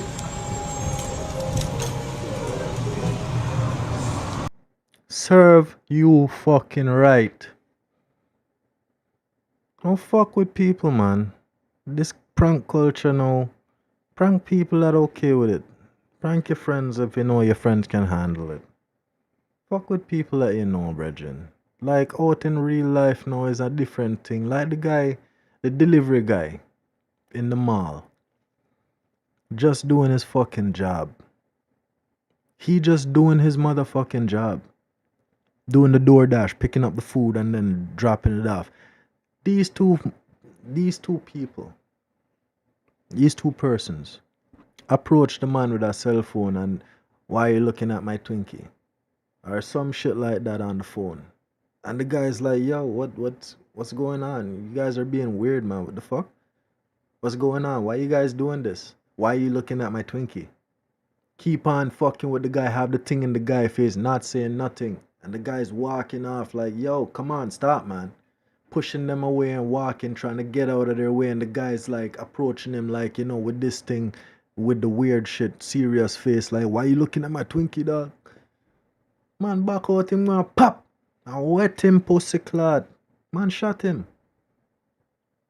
Yeah, gunshot. You're just walking around pranking people and things, everything nice. The man have him gun. You come thinking that everything's sweet with this pranking stuff, and then it's something, you're in my personal space. You see, what you're doing some weird shit in my personal space. What happened in popular culture to make people think that these things is okay? This thing getting from bad to worse. People gonna start losing them life. And I come from Jamaica. A lot of that stuff happens back there too. And it don't always turn out well for the pranksters because you have some serious people that they're not down with the bullshit, brethren. They're not down with what the fuck you doing. They don't care about what the fuck you wanna do. You see what I say? They will fuck you up. Real talk. I just want to resize this thing for a second. I make my thing bigger. Boom. Just give me 2 seconds, people. Let me just figure this thing out real quick. I'm going to go right there, so.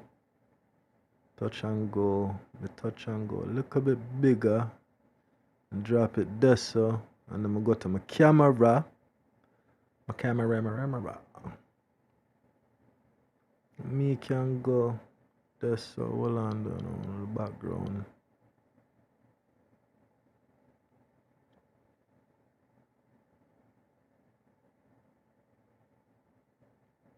Make sure I said that good there, so. And then we can make this look bigger too. Because we're chilling like some motherfucking villains.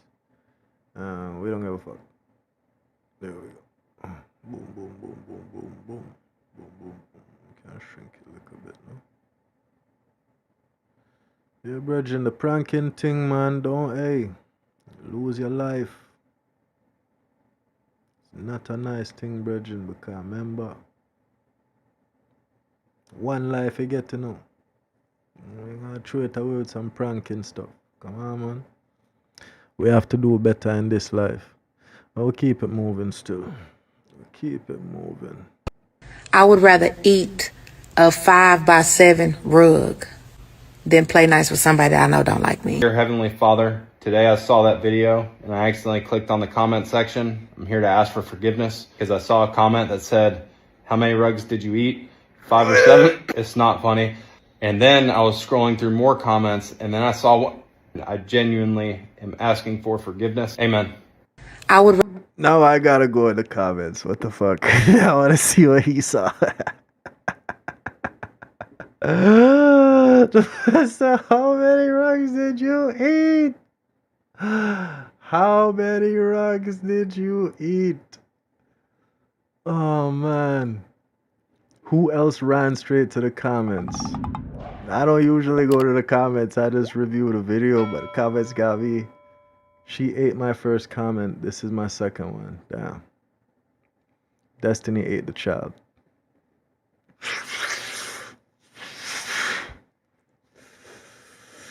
Give thanks, Almighty. Give thanks to you at all times. So you are merciful and kind. Come, we'll get through some more. Every single day I come on this app and have to fight to keep my place in heaven. I don't think it's that serious. Yo, somebody said Cardi beef. Bumbleclad. Why people so vicious? How many rugs did you eat? 5 or 7? Pussy clap, boy. No, dog. No, dog. This went belly up real quick. John O'Bridgen. Yo, hey, she needs new friends. She needs some new friends. Look at white boy shaking his head in the back. Megan ate the stallion. Damn. Official Ariana Extra Grande. Bomba Clan. Yo, people, on a different, you know. On a too wicked, man. Last time I saw something wrapped in that much leather, it was out in the field chewing grass. I'm moving on. You guys too fucked up.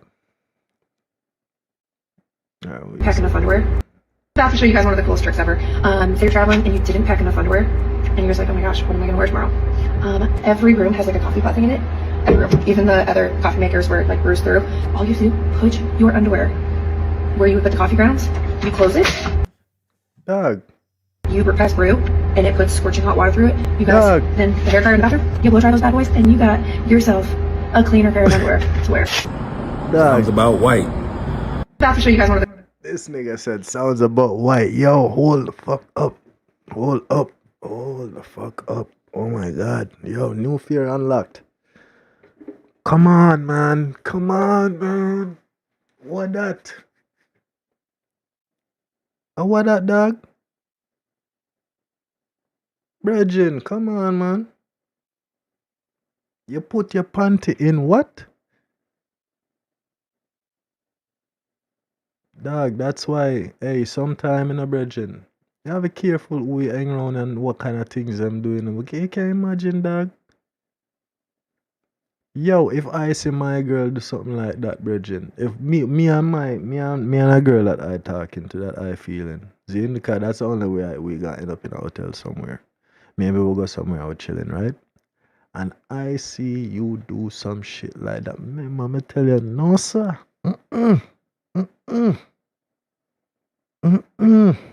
I can't deal with it, brethren. You put your panty in the coffee maker. Wash your panty in the coffee maker.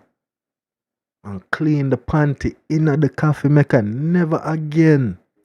Never again. I don't necessarily get hotel rooms with kitchenette. See, sometimes they have a little sink and coffee maker and thing there. The dog, never again. I don't really make coffee when I go to hotels. I just get in the morning because usually I'm working. But yo, I would never look at anything in that hotel room as clean enough to go in my mouth. That is disgusting, man. Like, what is up with some fucking people, yo? This chick don't know it yet, but I'm about to excuse myself to the restroom and leave her with the bill. Let whoever she texting come here and pay for this stuff. Dog! Dog! Yo, I'm a spirit animal right now, brethren. Big man, you are my spirit animal right now because remember I tell you, if I take her on a date, Zin, and the whole night we dep on the date, she just dep on her blood clot phone, dog. Regine, remember I tell you, I would do the same fucking thing, and say, yeah, yo, the conversation, they look interesting, eh? Sure. You go, girl. Hey, you do it. Hey, I gotta go pee. I'll be right back. Remember I tell you, I go to my car and I start my car. The first thing I do, once I exit the parking lot and I'm safely on the road driving, is turn off my phone. Well, no, that's a lie. I probably don't turn on my phone. I probably just block your number, so you can't call me or text me or bother my life ever again. Yeah, make that nigga they come pay for it. And if I'm really petty, I don't block you none at all. I'm just leave. I'm respond to your texts them. Say, hey, where are you? We're at the restaurant. The waitress came with the bill. And say, oh, one of my friends called. He was in an accident and I had to leave. He said he rolled his car and he out in the middle of nowhere. So I just had to go help my bro. Sorry, I didn't say nothing. Can you just pay for that real quick? Hell no, I didn't bring no money. I ain't got no money to pay for this bill. Well, here what? It seemed like you and whoever you was texting with on the cell phone was, and you do all of this over text. You do it over text because she have to read the text, right? You don't necessarily have to be cut off by her. Do it over text. Text message, the safest way to explain the facts. You and whoever you were texting seem like you're more interested in each other than you were interested in me. So maybe he is interested to come and pick up where this date has left off, because you probably gonna give him some box after this, Zine, which is respectful. Your pussy, your choice, right? And him can come and pay for it then. And since he want all the benefits and don't want to do none of the work, him can come pay for my food too. Because I was here keeping your company. I brought it. You brought me, because you have to pay for it now. You brought me to a nice restaurant and we're chilling. And you look nice to girl. Blood clot. Yo, I'm rooting for whoever you're talking to on that phone. But damn well know some me nah blood clot pay for nothing. And if I pay for nothing, I not paying for your food. That look like lobster tail. Or shrimp. That shrimp that big. That shrimp that might as well be a lobster. How much food you have over there, so? Yeah, you're balling, girl. You have a glass of wine. You have your water, your lemon water. I don't know what the fuck that is. That might be the wine. I don't know what the fuck that is. But, yo. Yeah, man. This man is my spirit animal. Let me read this one more time so I can feel good about the way that life is going for this gentleman. This chick don't know it yet, but I'm about to excuse myself to the restroom and leave her with the bill.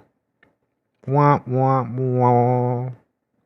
Let whoever she texting come here and pay for this stuff. Sir, 2 thumbs up to you, and I hope you're doing well in life. I hope you find somebody that actually appreciate your efforts as a man, as a gentleman, and deal with it on that level. You see what I say? Because these hoes is just something else.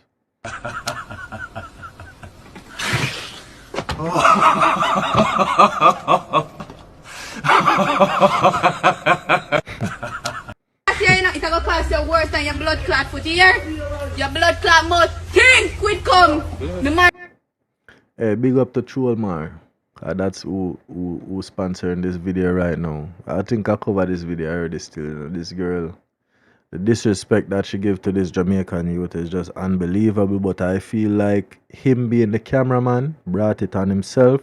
So I'm gonna play it for you people and then kindly just move on. It's gonna cost you worse than your blood clot foot here.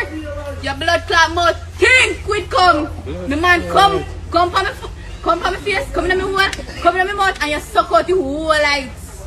So go and go post your video here. Any man see this pussy here, if you post your on Facebook right now, me have man for days. She say if him post the video on Facebook now, she will have man for days. And she right.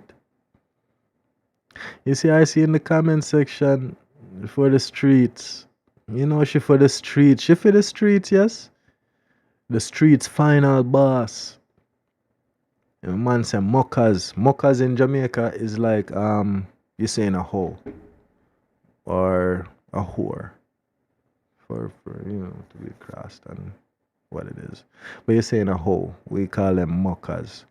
And honestly, I'm gonna tell you no lie, I learned that word at the beginning of last year. And I witnessed so many things with women over the years. Women are some beautiful creatures. Cause you're worse than your blood.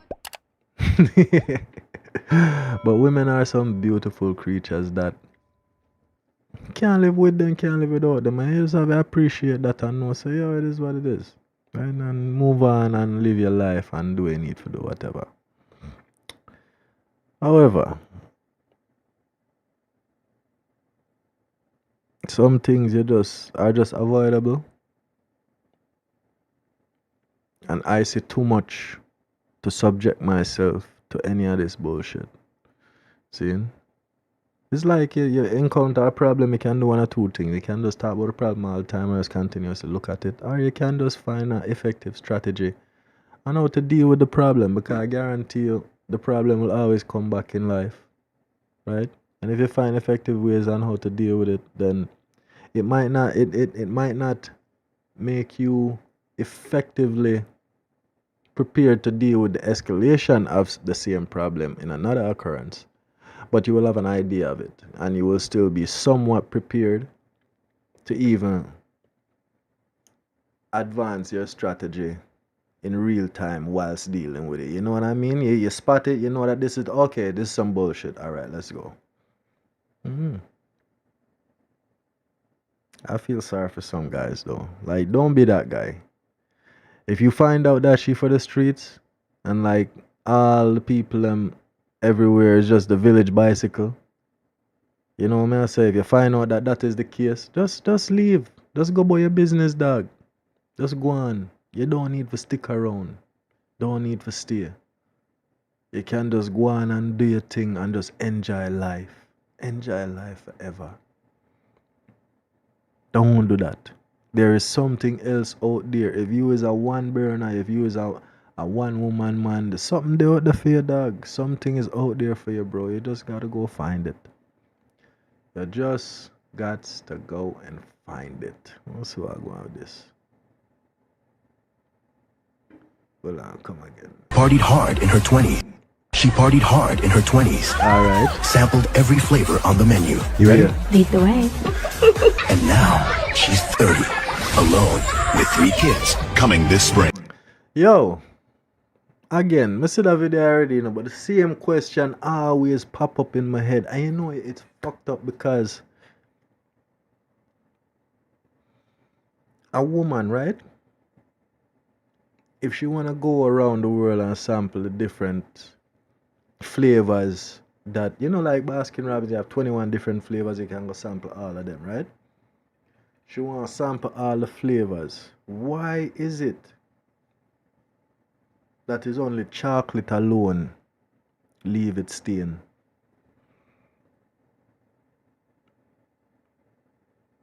To me, everybody else but the chocolate one was smart. Cause none of them kids not Asian, they're not white. All of them black. Why the AI gotta do the story like that? That's fucked up. Damn. It's time to settle down now and find me a good man that will take care of me and my kids. I'm looking for a man who is 6 feet tall and makes over $100K. No matches? Oh, why can't I find a good man? Don't worry. What is the name of this movie? Babies, we will have someone to take care of us soon. A single mom. She partied. A single mom. Oh God. So stressful. Do that. Some people are some pussy, you know. Yo, I fuck with that. Come out there again. Yeah, Bridget, I want to see what I go on. There, can there for a little bit. I find this chick funny. Story. Kage after. If you're gonna call me a hoe, make sure to put Kage after it, bitch.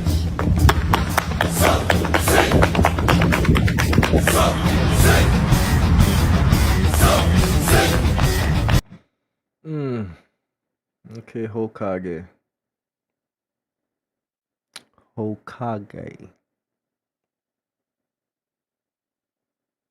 Reason why I put the balloon, she never walk with a proper pum printer, you see it? Believe.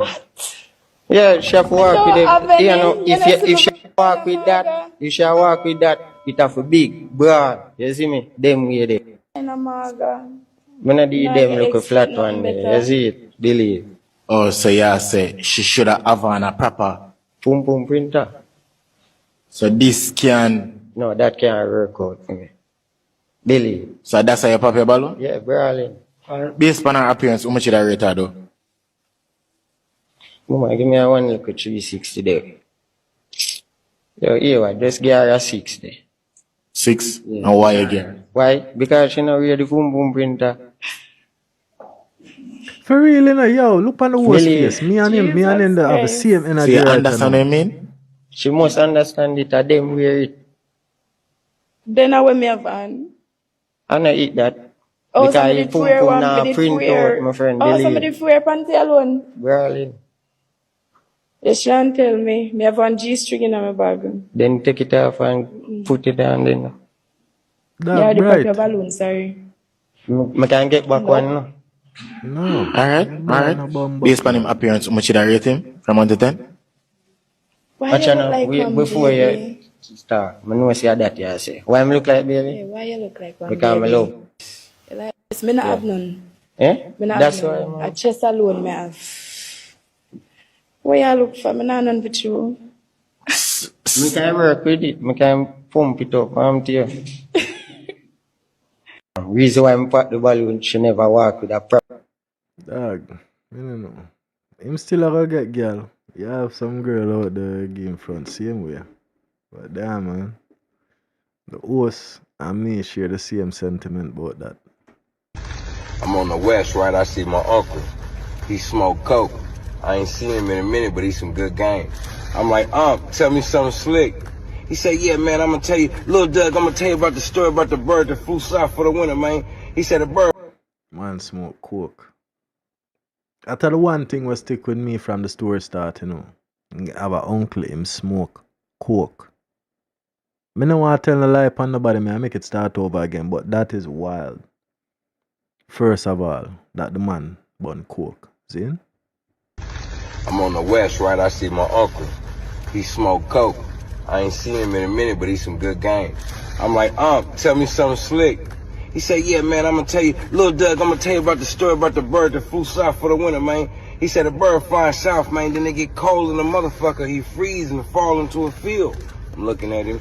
He said, yeah, he fall into a field, man, and then a cow come and shit on him. The cow come shit on him, he get to warming up, he get to feeling himself again, he get to singing and shit. A cat hear him.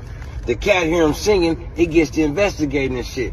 The cat find out it's a bird over there and shit. He wiped the shit off him and eat his silly ass. So I'm sitting there.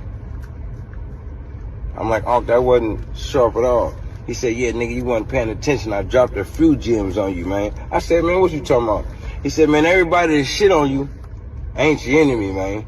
And everybody that gets some shit up off you, they ain't your folks. And when you win some shit, sometimes the best thing to do is to just shut your mouth. Shut the fuck up. Said church. Yo. You know, wisdom is a thing. Wisdom don't know a specific person.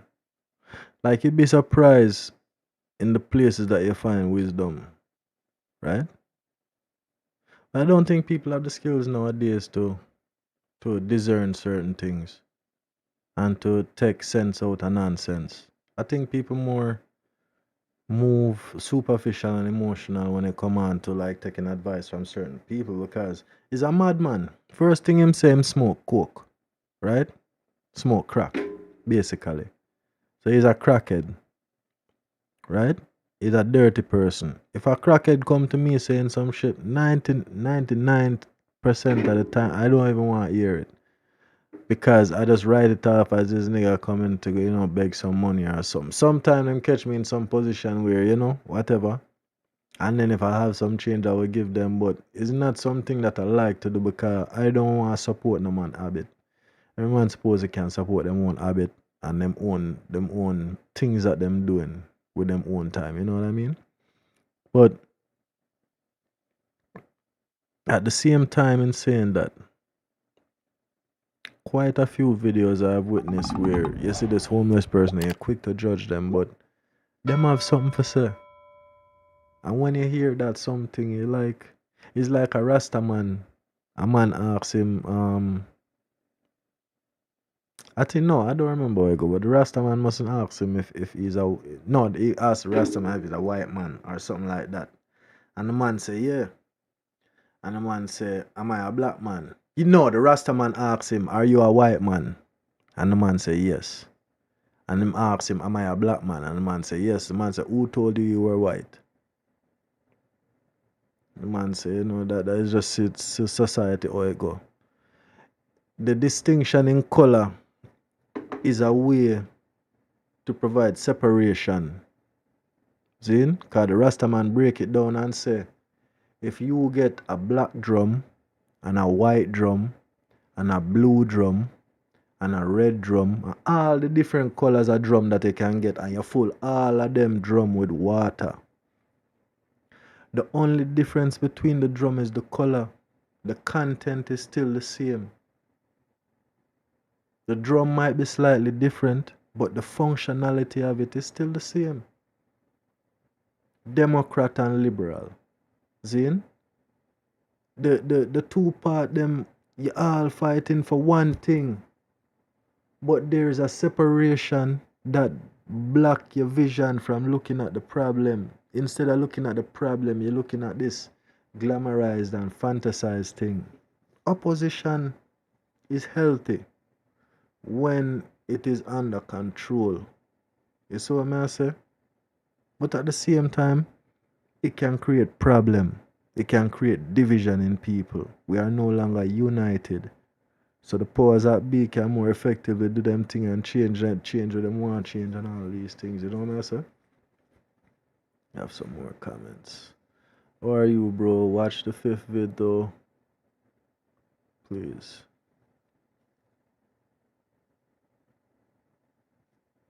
Maybe Alex F1G, big up yourself, bro.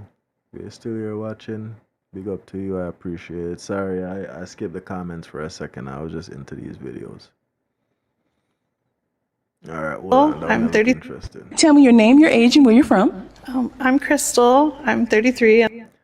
Yo, whoever do them animation, these animations are pretty cool, but at the same time they're kind of fucked up. I feel it for the people them being animated on, but hey, it's funny. Let's take it as humor. Big up to the big girls and the men who like them big girls, cause you got somebody for everybody, and you know.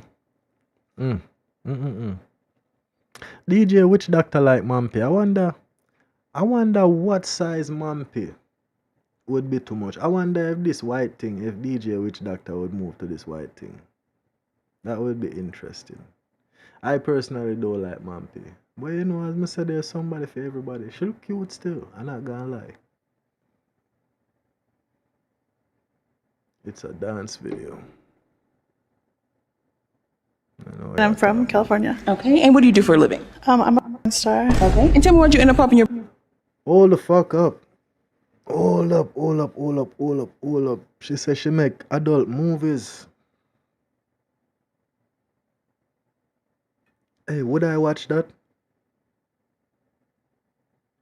I don't think I ever watch anything like that yet in real life, you know.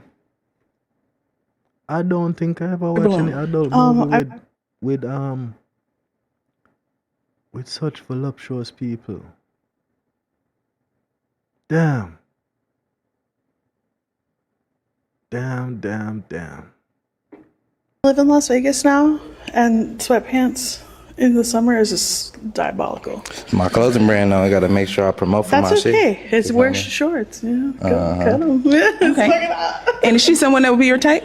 Nah, not too much. Okay. And you said this is your clothing brand. What's the name of it? Fast Lane Clothing. Okay. New merch coming out. Okay. Okay, cool. For a living? I am an OnlyFans creator. And tell me. Dog, come on, man. Come on, man. I want to go on as a brethren.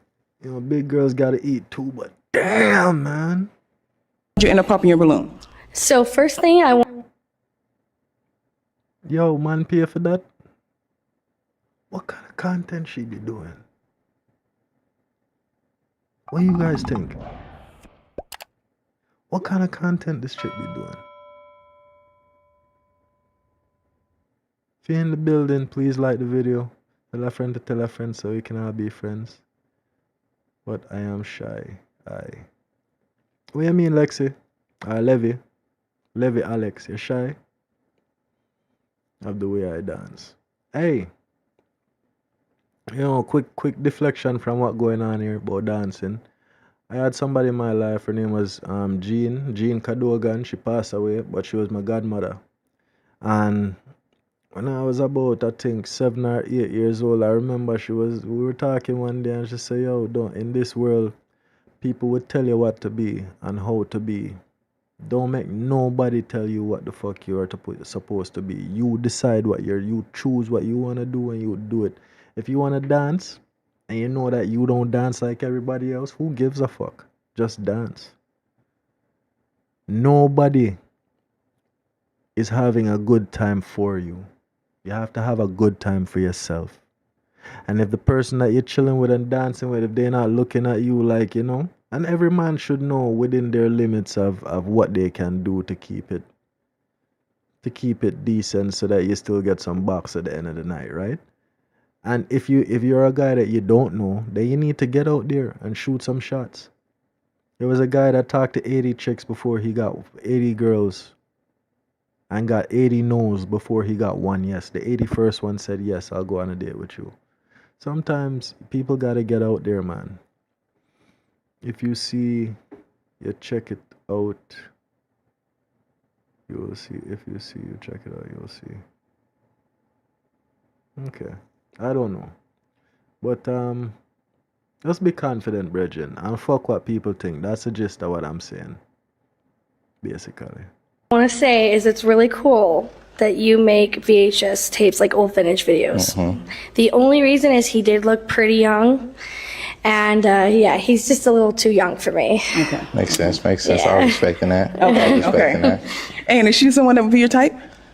On a good day, she might on a. Oh, the blood clot, dog. That's why I have to ask Doc, you know it's so fucked up. Because me never see this video before. I don't think so. I don't remember. But it's funny that this guy is a dread. Zin? And he might consider the man pay. Yo, all of them are big. Damn. Big, beautiful women.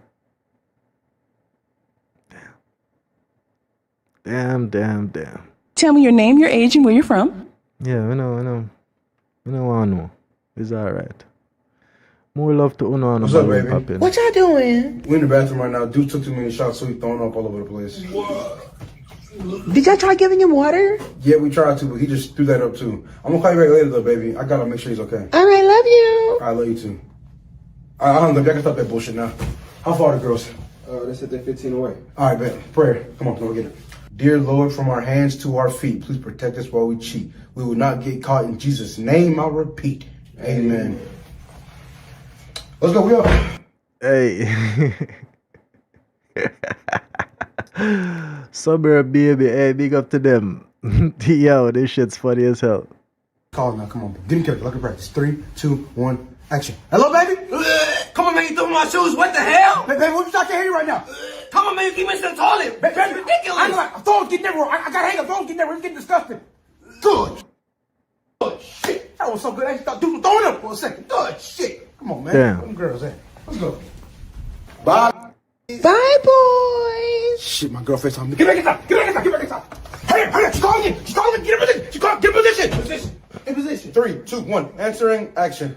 Hey, baby, I think he's starting to feel better. He's not throwing up anymore. Oh, y'all such good friends, making sure he okay. Oh, yeah. Gotta make sure my boy good. Got to. My brother's keeper for sure. Come on, get some more. What's up, baby?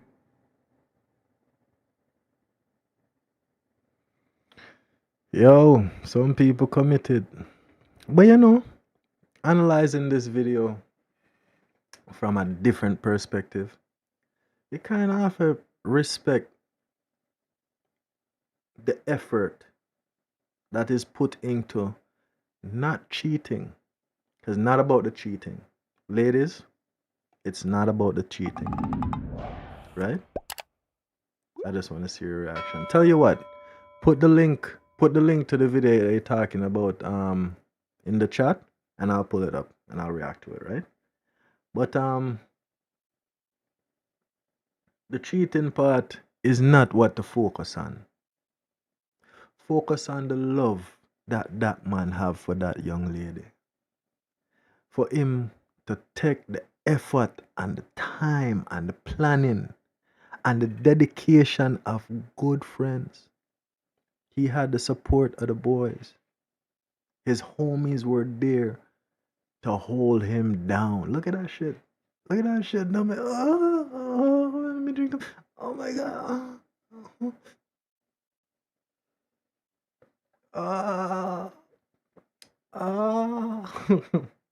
The homies there holding this nigga down.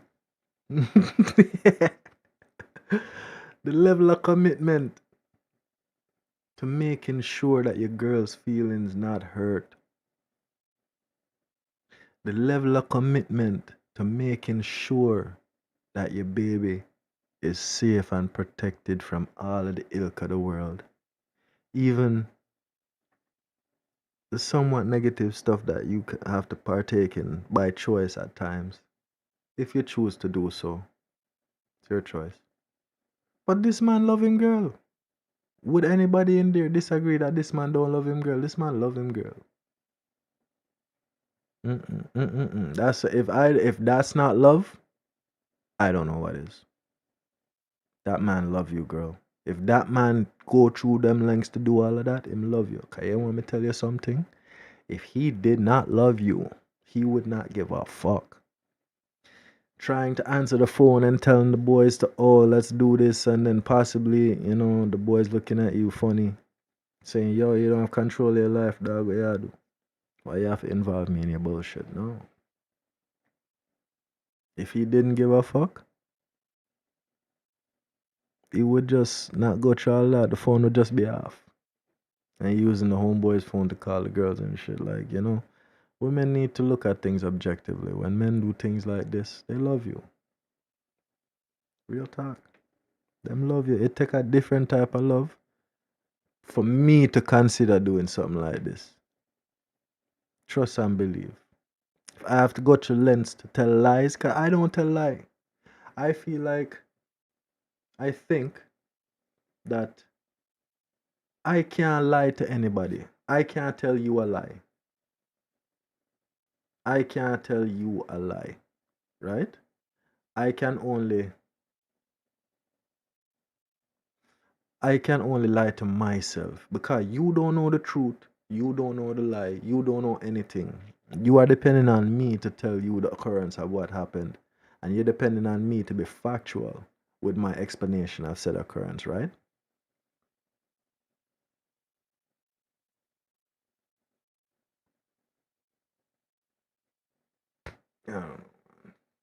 That is love, ladies. At the end of the day, just look at it that way and live life and prosper. So else I go on. You never send me a pum pum picture before you go bed, and you text me good morning. Just block and delete me. Just black and blood clot delete me. You never send me a Gaslight. You see things like this, the gentleman said, for all of those of you who don't understand patois, the guy said, you never send me a pum pum picture last night. Right? The man never get no pum pum picture. He never got no visualization or something that he can go to bed and dream about. So he went to bed quite disgruntled, it sound like. And she texting him, good morning, baby, heart emoji and double exclamation. This man say, yo, you never send me no pum pum picture last night, but tell me no bumbuckler, good morning, cause you never give me nothing last night for make the morning good. Sometimes you just have to gaslight them. And then based on the reaction, maybe that's why the video cut out, because she probably text him back and tell him about him bumbleclot. Tell him for fuck off. But yeah. Sometimes you just have to test the water, dog. See how far you can get, because trust me, you know. Trust and believe. Them doing it to you. The ladies them doing it. You think woman don't like test you? A woman will push the envelope to see how far she can go, and trust me, the multiplier of progression in that instance can be flabbergasting. Because you ever hear the saying, you give them an inch, them take a mile? That is literally what it is. Like, they will say, they will do something to test how you react to something. And if you react in a way that they get their own way, trust me, the second time that shit happen, it gonna escalate. And if you don't nip that shit in the butt when it's happening, because a lot of women will give themselves excuses and will give themselves excuses or throw it on you and gaslight you and say, well, you know, you were allowing that shit to happen, so sometimes you have to test them too. You have to put them to the test. Push the envelope. And stand in integrity as a man. Don't be a little bitch. You know what I mean? You last night. Lose my mind. Lose. You cannot me. You cannot me. You cannot me. Not me. Not me. Where were you?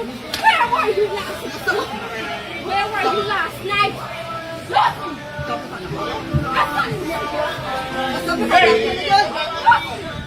Lose. Who are you, man? Where were you? Don't let me stop it. I can drive.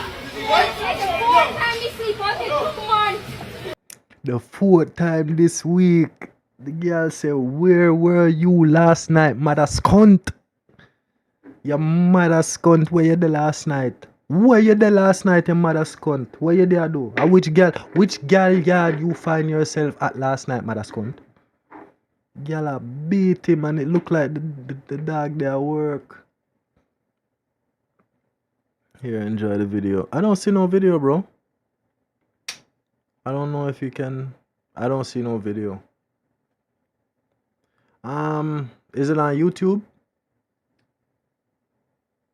If it's on YouTube, just tell me where to find it and I'll go look for it. But yo, that girl, I give him some hot blood clot lick brethren. Shutterflex TV, big up to you. But damn man, hey, I don't know if I could take this still, you know. I would have to run outside. I would have to run outside and go and go look some cover and we'll go deal with this thing in private. I would have hug her up and say, baby, may have some problem. Yo, I don't think I would cry, right? I would probably get a little bit emotional. I say, baby, I just go through a lot, you know. And all of them things I go through, I'm not specifically going through nothing specifically, but I just going through a lot. Baby, you know, so I go through a lot, and I did come home last night, you know, but I end up at my brethren house. Cause you must have two brethren who can vouch for you, I don't know. I end up at my brethren house because I just feel depressed. Life now go the way I want it to go, you know. And it's just like, I feel like say I come home, I can't talk to you about it because you can just beat me and do me like this. So I bet somebody just want a little bit time for myself. You know? Me is a mother scunt, you're right. Me is a big mother scunt. But where I was last night, me just need some time for myself. Yeah, that's how it go. That's how it go. I'm gonna need a little bit of time in the future too, you know. Cause me as a man more time, I just need some time to myself. That's how it go, babe. I love the same way. And this man, while he might get beaten, not one time this man tried to de-escalate the situation and hug her up and say, no, baby, come here, man. Come here. Jason Murray's 5th edition. This video, you will see me in the white shorts. Alright, boss, I'll go check out this thing quick. We'll check out this thing quick. Who are you? Tell us a little bit about yourself before I put your video on my platform, please. Who are you, good sir? What is your name? Jason Murray. Oh.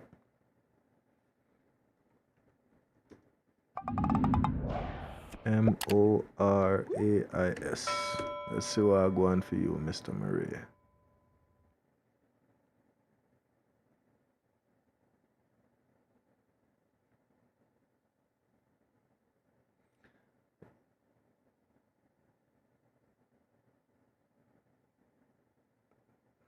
Alright, Jason Murray.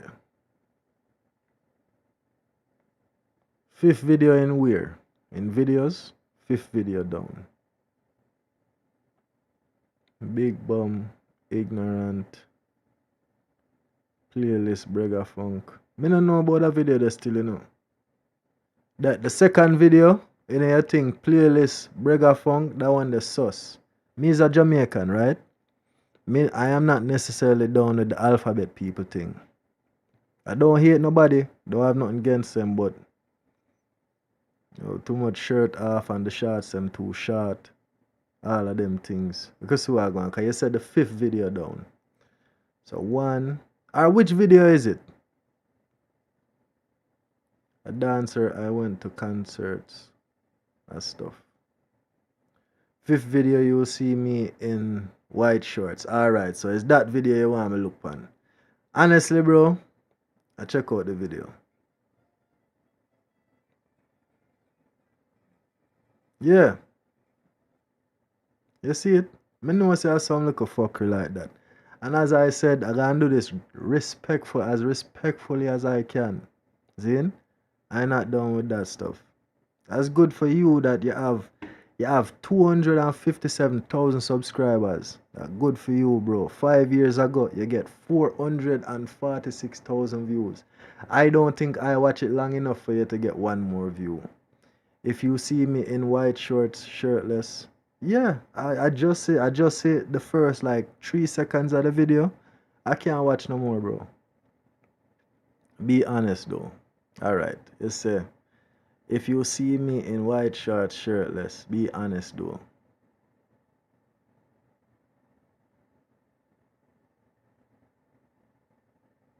Sorry for the pause, right? Me just try to think of a respond because I'm on my channel, I just here sitting, chilling, having fun, and then this kind of weird, I'm not gonna lie. This really weird. I don't necessarily associate myself with people that dance like that. You see it? You want to take your dancing and as I said, you have how much subscriber and all of that. And you know what's funny? You know what's funny about this? Mr. Levy Alex F1G, right? I hope you are who you say you are. Because there's a couple people that been doing this rainbow tactics that I notice. And you know, these people to me are friends. But there's an agenda behind this thing. You purposely want me to play that on my channel and review it. And you want me to be honest about it. My honesty, I don't watch that type of shit. That's not me. I like chicks. If you had 2 fat bitches in the front, you know, something for me to focus on, maybe you would have gotten like 4 seconds out of me. But the first 3 seconds, brethren, you can keep that over there, so. And do you and live your life. Rainbow people have life too. And you have to live it. Find somebody that fuck body. Find somebody that wants to see all of that kind of content. And you can chill together. I'm good. It's my other account. Alright, bro. That's good. That's good for you. I'm not gonna be disrespectful and say anything bad about it, but I will commend you on your subscribers and the amount of views you got on that particular video you wanted me to watch. Good for you. You know, other people like that shit. I'm not one of them. So we're gonna move on. Big up to you, bro. I hope and pray that one day you can. Actually, I'm not gonna say. I'm not gonna disrespect you. It's your life. You live it how you want to live it. Me, I'm just chilling over here doing other things. But yeah, going back to this lady getting beat by her man because him stay out on the streets. He has no time for his kids. He has no time for me. That is another problem too. Right? He has no time for me. Guys, you gotta let these women know their time. You have to make people know, say, yo, I'm busy, I don't have no time for this. I don't give a fuck how you want to feel about it because I have to do certain things because if I'm broke and I ain't got no money or if I'm not taking care of what I need to take care of, you're going to look at me sideways. But on the man's part, you have to make her know when is our time and when you need time for yourself. When you're going to do your thing, and move smart, man. And if you have a woman that good like this and willing to beat you in public and embarrass you, she probably love you. It's a sadistic type of love, but she probably love you. See, and you should, yeah. Are you single or married? Kind of single. You're kind of single? Yes. What does that mean? I For real? recently broke up with someone. Oh, I'm sorry. Well, why? What happened? Don't be sorry, because, like, I just ended up this relationship because, like, a few months ago, it was our anniversary. After 1 year, he took me for dinner. And you want to listen? End of the story. He only took you to dinner? It was a nice restaurant, but he just paid for the dinner around like 2,000. Wait, so let me see if I understand. Aside from the fuck where she has say, yeah, like pum pum fat still, nah lie. And mampy size, I think this is the biggest mampy me would have go for. The pink shorts. I think, for that size of lady, I like the sundress. Because sundress, you see the shape, but it still make you wonder, like, yeah, you're interested to see the rest of what's underneath there. Our pum pum fat though, I'm not gonna lie. As a fat piece of pum pum. Excuse me. You broke up with this man after being with him for a year. A year. 1 year. Because he took you to a restaurant and only paid $2,000? Yeah. Okay. Did he get you anything? Yeah, just normal gift around, like, approximately price was like 5,000. So a $5,000 gift. Yeah. $2,000 dinner. Yeah. That wasn't enough? No, we have been for 1 year together, but I expected more. I'm a woman. Some regular woman, brethren. Some regular woman. I don't even want to hear nothing more what she say, but I saw it as some regular woman. And look on the body. Look on the body where this girl have, and she listening to that shit. And I said, damn. Look at her face. She like, yo, what the fuck is wrong with this chick? You don't. What make you deserve all of that? And you still want more. And you feel justified. Some regular people, it's a regular girl this dog.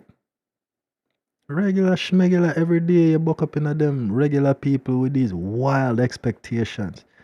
And the sexy girl just look like, sure, a bitch I eat that here, man. Guys, save yourself.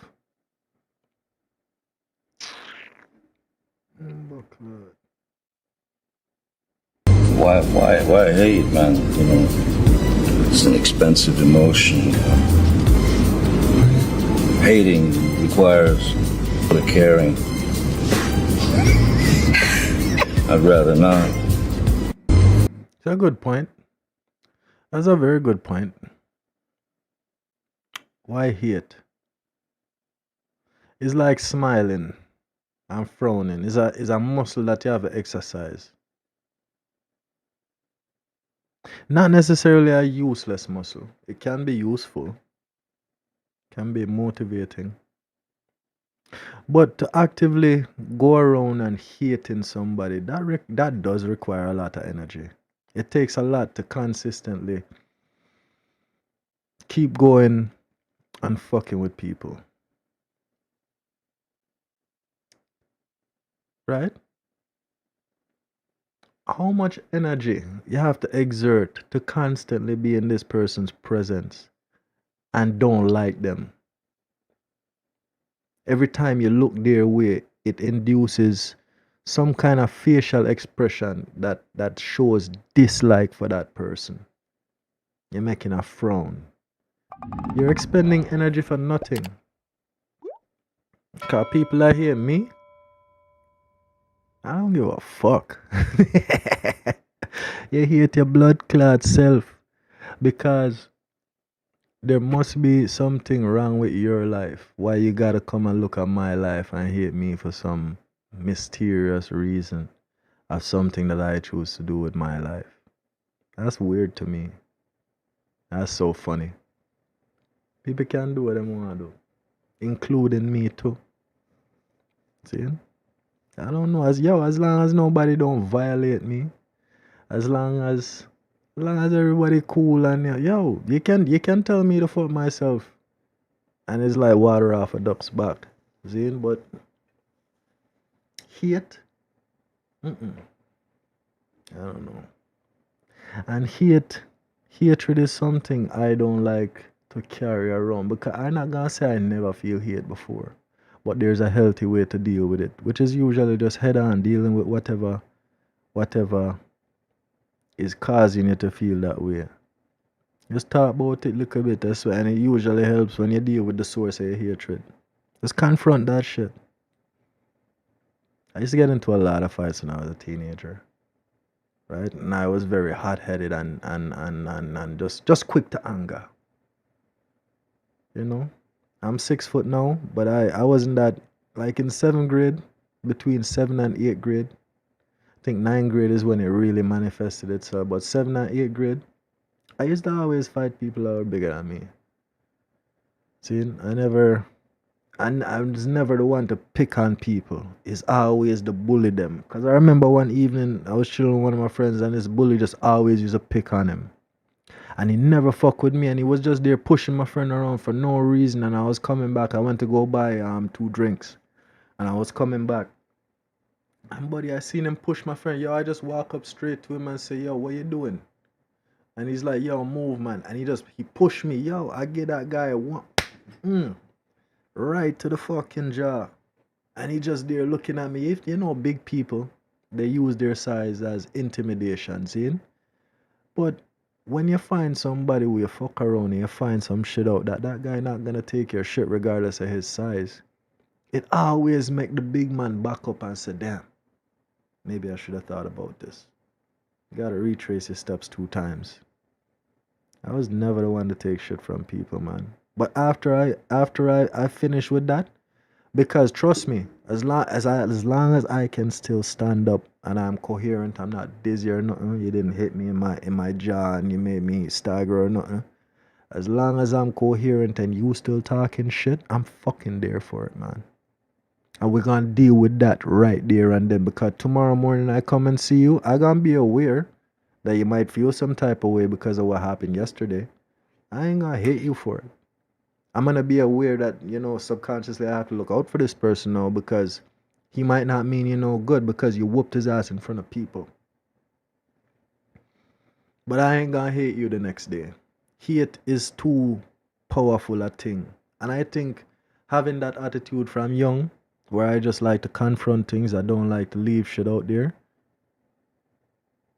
it's a pretty healthy way to deal with not being put in a position to hate. Because at least you confront whatever you have a problem with, you talk about it, you get it off your chest, you get a resolution like maybe 85% of the time, and you can move on with your life. This treatment is fast and effective and doesn't use harmful drugs. Watch closely as I apply treatment to the first child. I want a horse, I want a big brown horse with a fluffy black tail with a diamond tiara. Sit down and study! Sit down and study! Hey, stop crying and do your schoolwork! If you would like more information on my bold new treatments, please send away for this free brochure entitled, You Can Either Calm Down or I Can Pop You in the Mouth Again. Thank you.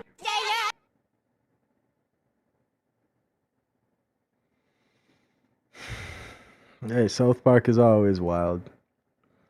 But damn, man. Damn.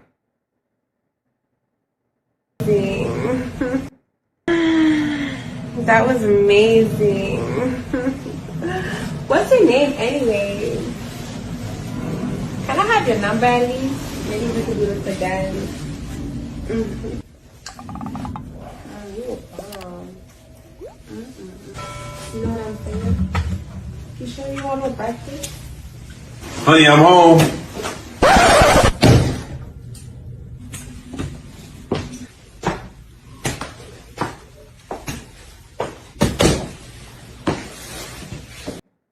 What you do in a situation like that?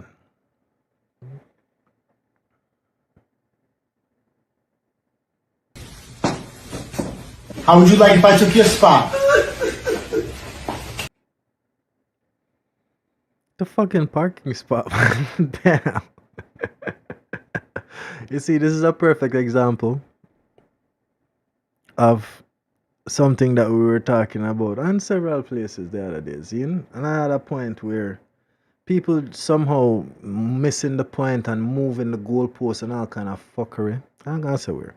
But we were having this conversation about what happened between Mr. Anton Daniels and Corey Holcomb, and I have to go and finish that video too. And we were talking about disrespect, right? If you initiate disrespect, Zane, how do you expect, in what reality do you expect me not to disrespect you back? First of all, Zane, if you initiate disrespect, then that means that you are welcoming it as well. No, you disrespect me by parking in the handicap spot that I was supposed to be parked in, right? And you come home, find me fucking your bitch, and my justification is, what if I took your spot?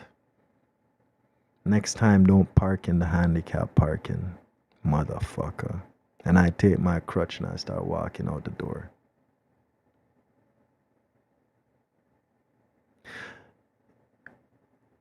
It's a bit of a reach. And it's very far-fetched. And this shit is just fucking wild. However, if you disrespect me, you do something to me that I take as disrespect. And not to say that you don't see that as disrespect and your level of disrespect is different from mine. But you're not going to know my level of disrespect. There's a general level where everybody can say that, you know, it's respectful to stay here. Don't say certain things to people.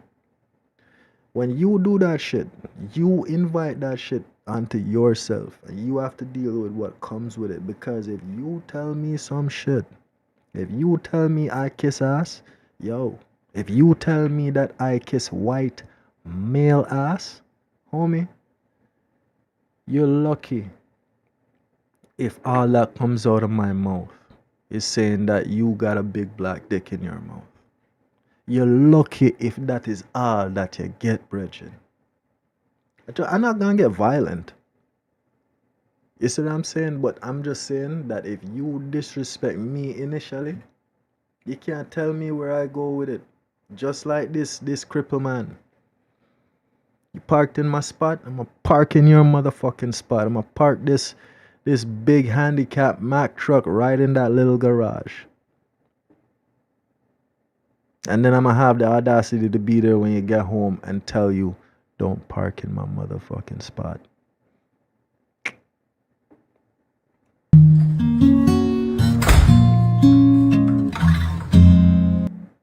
When you get home after finally getting crapped by the guy, you're like, damn.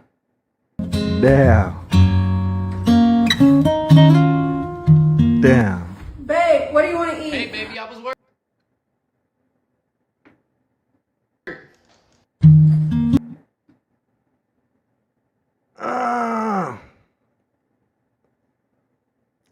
When you finally get home after finally getting crapped by the guy that she likes. And then look at this nigga.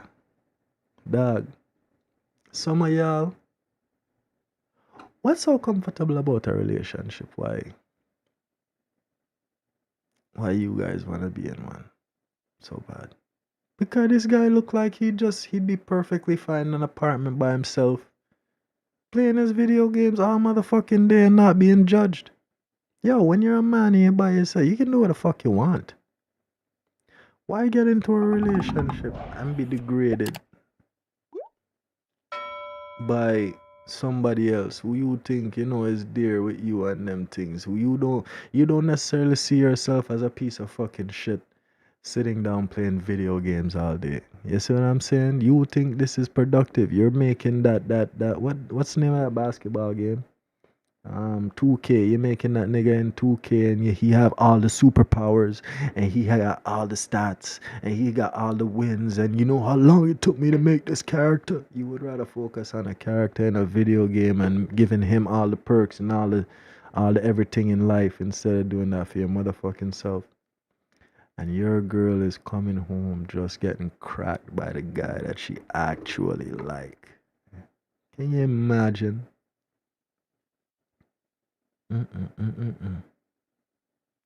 But you know what? Speaking honestly, I rather be that guy that make her feel like this. Cause you know what? At the end of the day, I am doing a service. And let me show you who I'm doing the service for.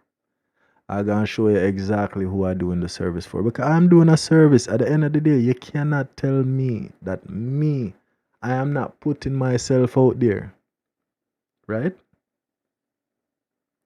Dicking down that box, making that box come through the door, come at home to this. And it's like, yo, she's topped up. She's good for the night. I can't tell you, but I don't know about tomorrow because I don't know the frequency. Maybe later on you can get some pity box. But I'd rather be that guy. I don't want to be this guy.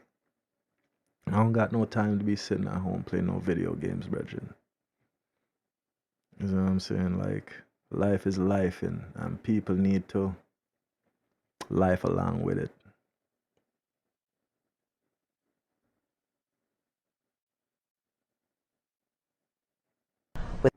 What's your favorite Marvel Comics hero?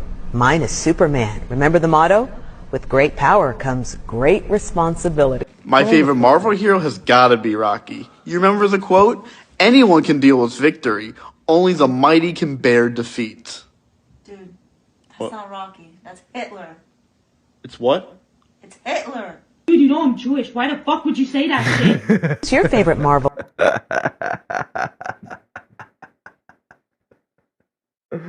Yo, that's probably accurate about what this lady just said. So I break down what's your favorite Marvel character, and then goes on to say Superman from the DC universe, and then say a quote from the Marvel universe, which is Spider-Man's Uncle Ben, who said, "With great power comes great responsibility." I know the nerds like blew 10 fuses listening to that shit. They were like, nope, fire her now. The nerds were out to cancel this lady.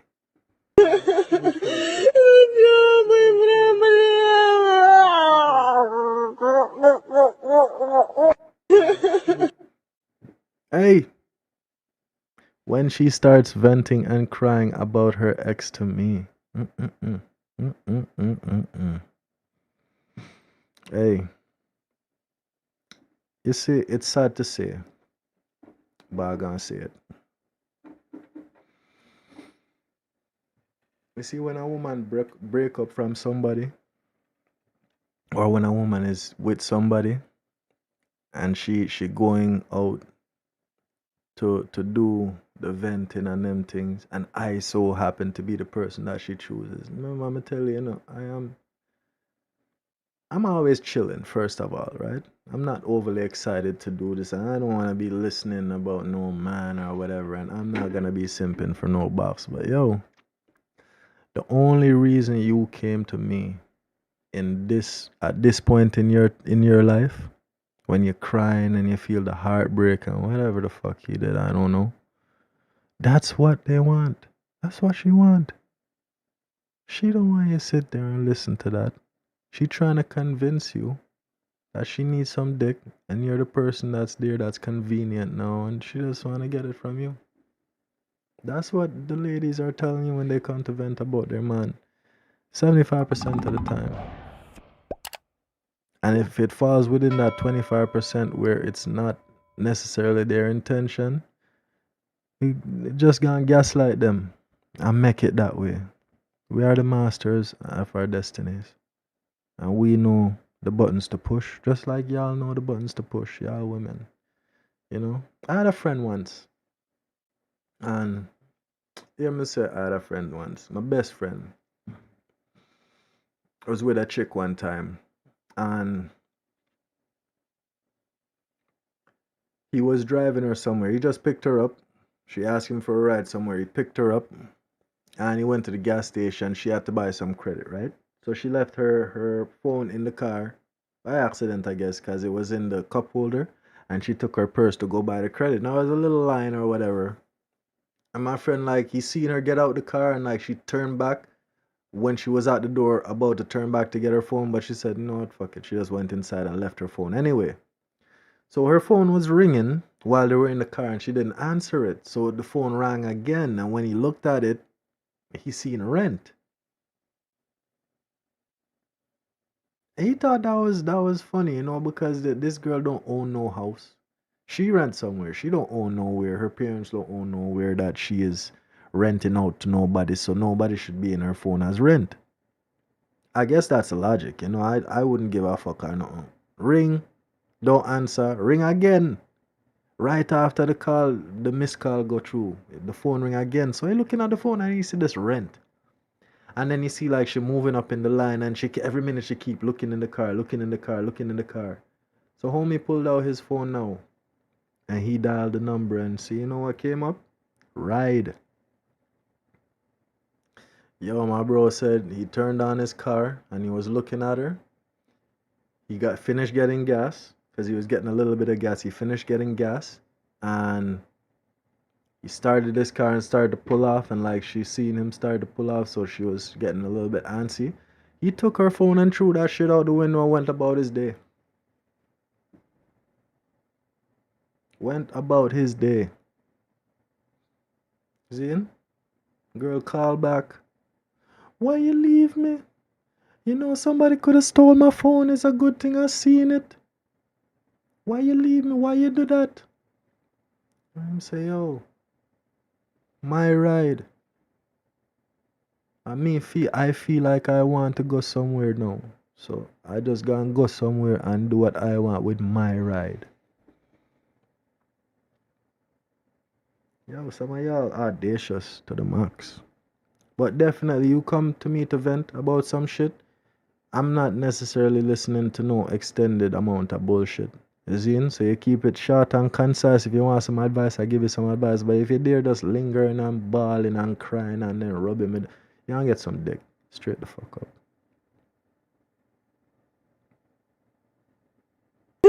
I don't know if there's a place for me. There's a place for everyone in this world. It's perfect. Come on, man. That's wild. That is wild. Alright. When I get through whatever the fuck I'm going through right now, I'ma just let you hosts know, bitch. When I get up out... Oh, fuck. It's a push-up challenge. Alright, hold on, bitch. Let's go.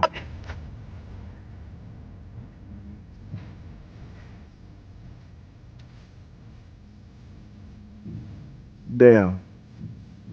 When it's time for me to step up out my isolation, bitch, I'm stepping on you hoes next. You bitches cannot breathe around me, bitch. It's no humble shit. Get that shit out the fucking window, bitch. I'm stepping on you hoes next and I'm coming for everything, bitch. I'm coming for everything, ho. You bitches got me fucked up in this hoe. Bitch, I'm literally getting dressed in this hoe. Bitch, I'm mad. Bitch, I'm pissed off. Bitch, fuck everybody who did anything. Bitch, I'm coming. Bitch, I'm coming. I'm coming for you, bitch. You hoes think y'all can think whatever the fuck fuck y'all wanna think, but just let you know, bitch, it's a whole different type of bitch that's coming. Bitch, I'm stepping, bitch.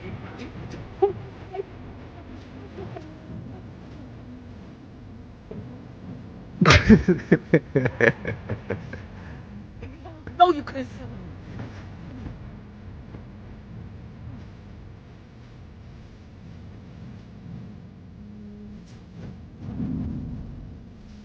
Hoes cannot breathe. I can already dig y'all motherfucking graves, ho. I'm not playing. I'm coming for every.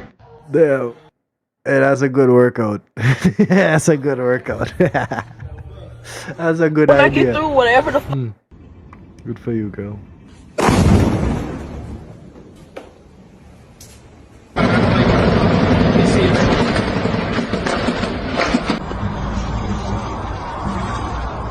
Yo, can you imagine in your apartment and then you hear some shit out and you look outside and then this is what you see?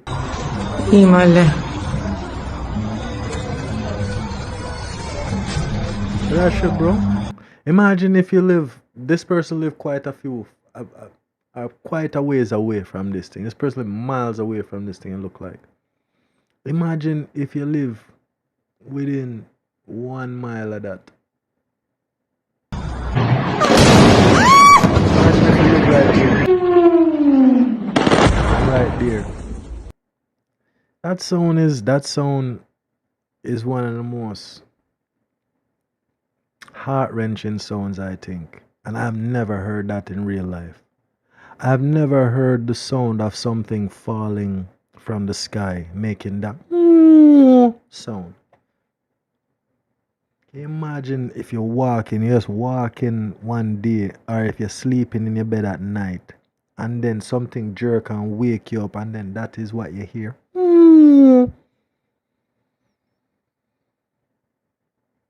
Like the adrenaline that start pump through your body instantaneously. You don't even hear the boom yet, and the boom is like the boom give you a heart attack. The boom make your heart feel like it jumping out of your chest. Damn, man. Have I ever heard it you? No, because you ain't got a big enough. Honestly, so what if I did smoke crack? It's none of your, pardon me, it's none of your freaking business in the first place. Hey. You're just jealous nobody wants to do stuff like that with you because you're boring. Hey. You're lame. Write that down. End of story. Bumbleclad. Hey, this guy was one of the best mayors I think Toronto ever had. And they can call him a crackhead or whatever they want to fucking say, but something as simple as shopping bags, right? In Ontario or in Toronto, I think they tried to start making people pay for shopping bags. And I remember this shit because I was living there at the time. And this man advocated for this shit. He's like, no. What the fuck? Why I gotta pay for a shopping bag? If I come to buy things from you, you put my shit in a bag so I can go home with it. Why I gotta pay for a fucking bag? And he was absolutely right. But it's logic like this, Zine, that die with people like that. Because there's nobody, everybody coming in after him is being subverted. And they have to go along with this agenda, and then, you know, it's all about money at the end of the day. And more ways to make money off of the people. I don't know. I'm not going to say it was 100% good, but this man was down to earth. Just listening to his response to that shit. Let's play it again. Honestly, so what if I did smoke crack? It's none of your, pardon me, it's none of your freaking business in the first place. You're just jealous nobody wants to do stuff like that with you because you're boring. You're lame. Write that down. End of story. Say whatever you want to say about that. Zian? That is one of the most honest responses to a question I've ever heard in my entire life. And the man kept it real. He didn't deflect. He just looked you straight in the face and said, hey, you know, that's how you deal with hatred. Because the question probably wasn't asked with hateful intent, but it was a question about my character. Or his character. And I think he answered it perfectly. I mean, shit, you can't run from what you did in life. Yo, I experienced this thing. I know what it does to people in their lives. You can probably use that information to help other people facing that demon. You know what I'm saying? But yo, this mayor, in my opinion, was one of the best people for Toronto in his time. People want to see you lose because it helps them justify the risk they didn't take in life. It's pretty accurate statement. People really out there thinking they ain't gotta pay for what they did to me. Yeah. You see, that's why I handle shit right away. I'm not the one to hold grudges, but I completely understand people that think like this, right? Cardi B said, you got beef with me, you got beef with me forever. I kind of don't understand because I just want to deal with the shit and move on. Cause we might meet each other again later on in life. We might have an opportunity in front of us where we can, it's one of the biggest opportunities ever. And we're going to let a small thing like hatred, a small pebble, become a fucking mountain and block us from what we need to achieve, right? I don't got no time for it, but there are people that exist. People really out there thinking they ain't got to pay for what they did to me. Some people get scars, man. Some people got some big motherfucking scars from shit that people did to them. And I absolutely get it because some people will do shit and think that, like Mr. Jason Moraes. So-called Mr. Jason Moraes. Hey, big up to you doing no fuckery, because when you're going around and fucking with people, playing with people, playing on a game, on a little alphabet people game. Well, alright, dog. You all think that things what you do, everything goes around and comes around. And you know what funny about what goes around comes around? It come back round different from how you put it out there. It can come back tenfold.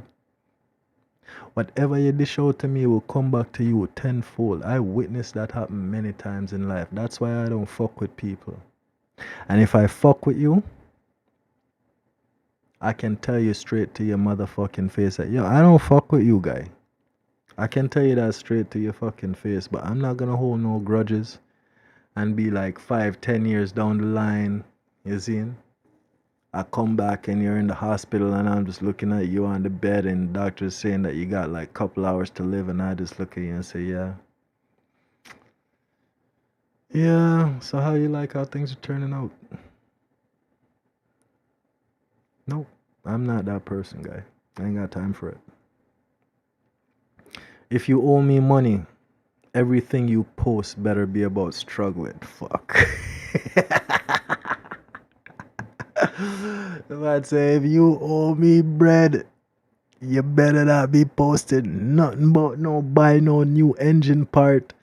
You better not be posting nothing about no dinner with no chick. You better not be posting shit. You better be posting, yo, I need a job. You better be posting some applications, nigga. You need to be posting something to get me my bread.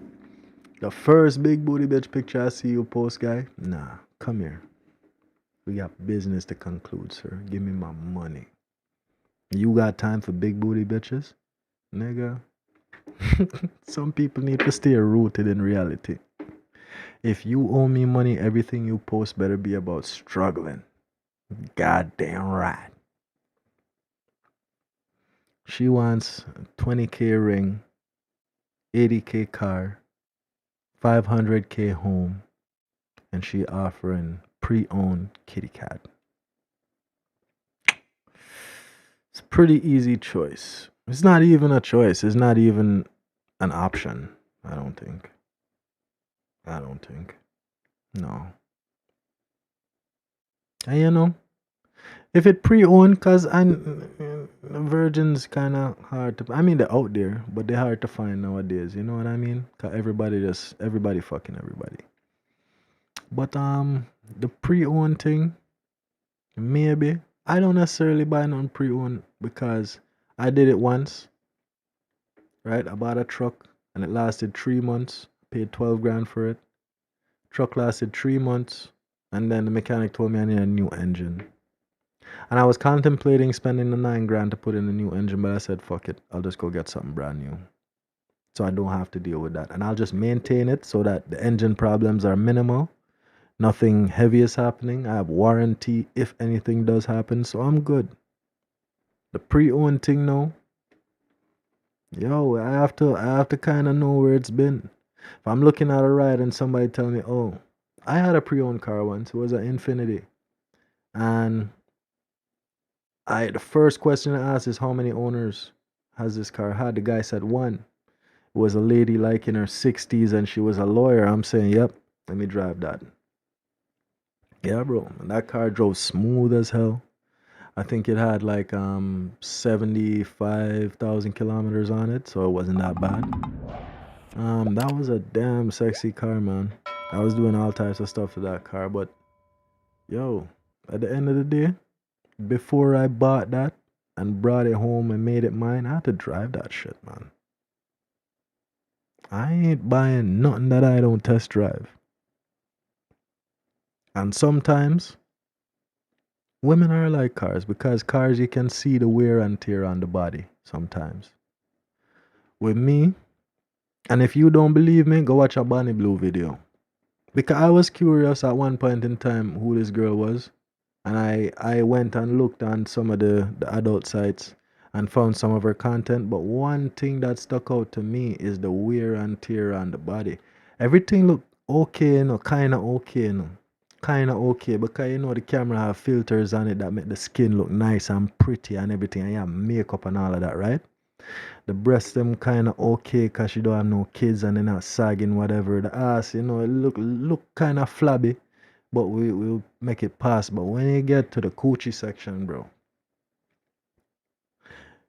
if I had roast beef in my fridge right now, sliced roast beef, I would come and hold it up and show it to you. But you see, that type of wear and tear is from excessive bodies. Just remember that. When you look at a woman and the pum-pum not tight up there and everything kind of holding up itself, when that shit just sagging down like that, and then she stand up and she's the type of girl like she have a space between her legs and she stand up and you just see meat curtains. It's Bonnie Blue right there. Pre-owned, man. And this is the thing. In order to learn all of these things, you have to kind of get out there and talk to them. Or shoot your shot. You don't necessarily always have to shoot your shot, but you can just talk to people, and sometime when you're not trying to fuck them, you'll be surprised where the conversation goes. A lot of the times you see some of these videos where guys just approach them on the street trying to have a street interview or whatever, and then they'd say some wild shit, right? That's just how they are, guy. If you approach them the right way, then you know them would tell you everything. Everything. And not necessarily upfront, and some things you have to discern and decipher for yourself, but them tell you everything you need to know. Just ask the right questions. That's why I like asking questions. I not only want to know where I stand, right?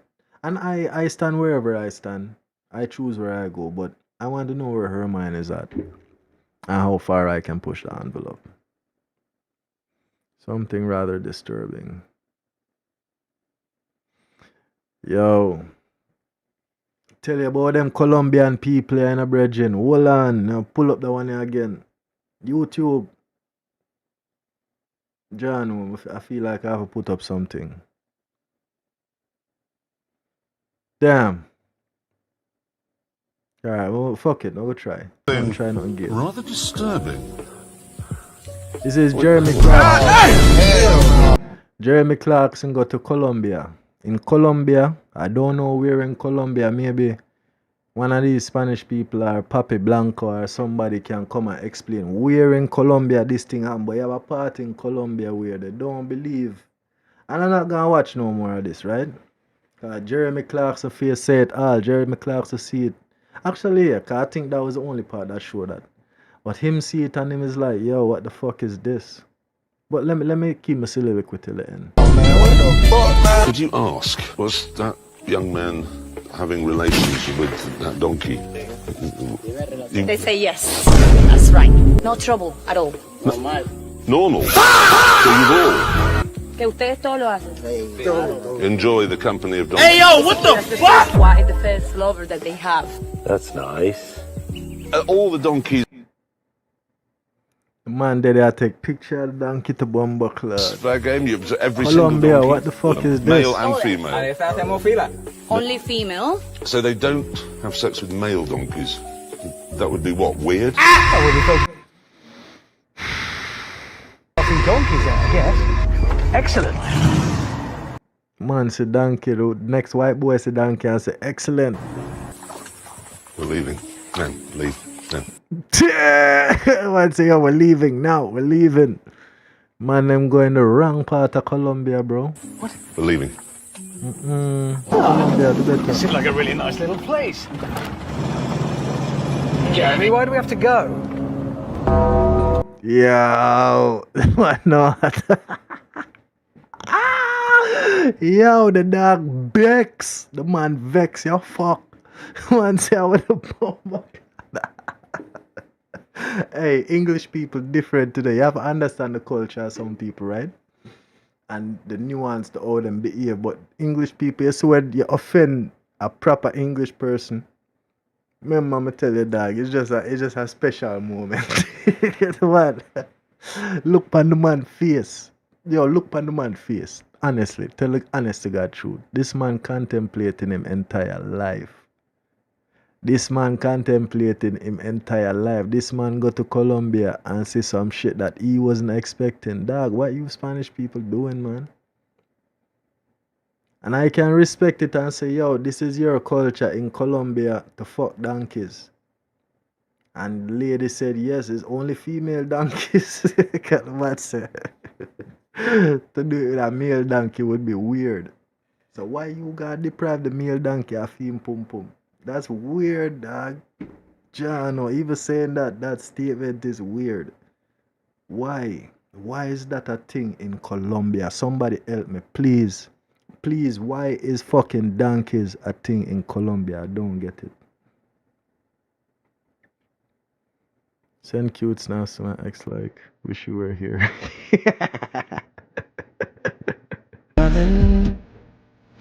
The man you could never watch your woman struggle to pay bills, dump her and get that girl.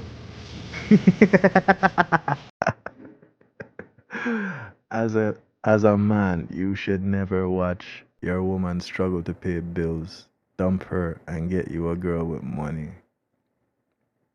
Hey, if they can do it, if the ladies can think that way, we can too. For real. Yo, hey, respect to them, man, logic, yo. I personally, I try to talk to people who have something going on because people depend to be needy and demanding. And the resources that you generate are only so much to do what you need to do in life. So you have to keep on top of it, you know?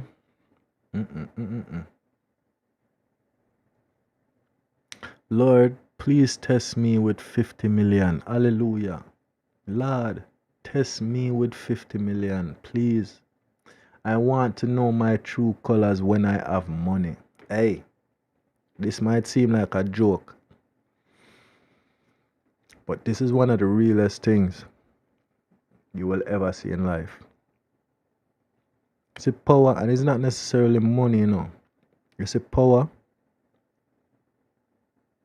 and clout is a hell of a thing because it really does just manifest more of what you are. It really does manifest more of what you are, and you're there and you don't even see it because it puts you in a space where you can say to all of the people that you wanted to say fuck you to. You can finally say fuck you now because you don't need nothing from them. You have money or whatever you need. You can tell them how you really feel. And clout, and not just money, but clout and all of that, it bring out people. I wouldn't even say it bring out the best or the worst in people. It bring out people. Because to me, man is God and man is Satan. Right? It all depends on which energy you decide to keep in your life. But Lord, please test me with $50 million. I want to know my true colors. For real, man. For real, Lord. Hallelujah. cripple. Yeah, she was a cripple. Yeah, she was a cripple. With good coochie, you wanna do me and not use me for disability. You gon' push me for this coochie, paralyzed pussy. Coochie crippin' on him. Coochie crippin' on him. Coochie crippin' on him. Dog, what go on right so? Unfortunate bars.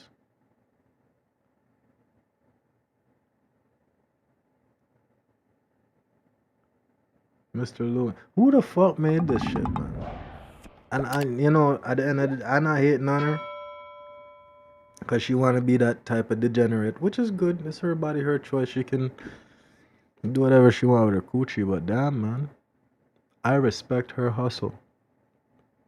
This girl is the definition of ain't nothing gonna hold me back in life. I don't need my legs to rap. Damn, she don't even need her legs to twerk, bro. I wonder if she really disabled or if this just a fucking gimmick. You fucking doing me? Come. This what you doing me? This what you doing me? In my car? She saw in my Trinidadian. fucking car! Bomba. Watch.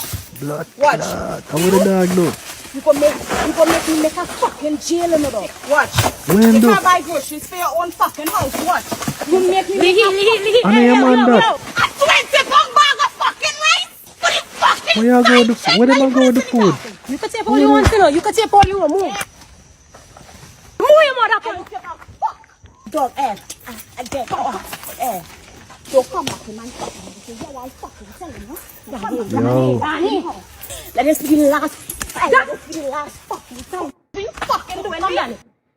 Hey, based on the video we watched before and that one, yeah. You just avoid Trinidadian woman. I you know, funnily enough, I never been with a Trinidadian girl before. I've been with a girl from St. Vincent.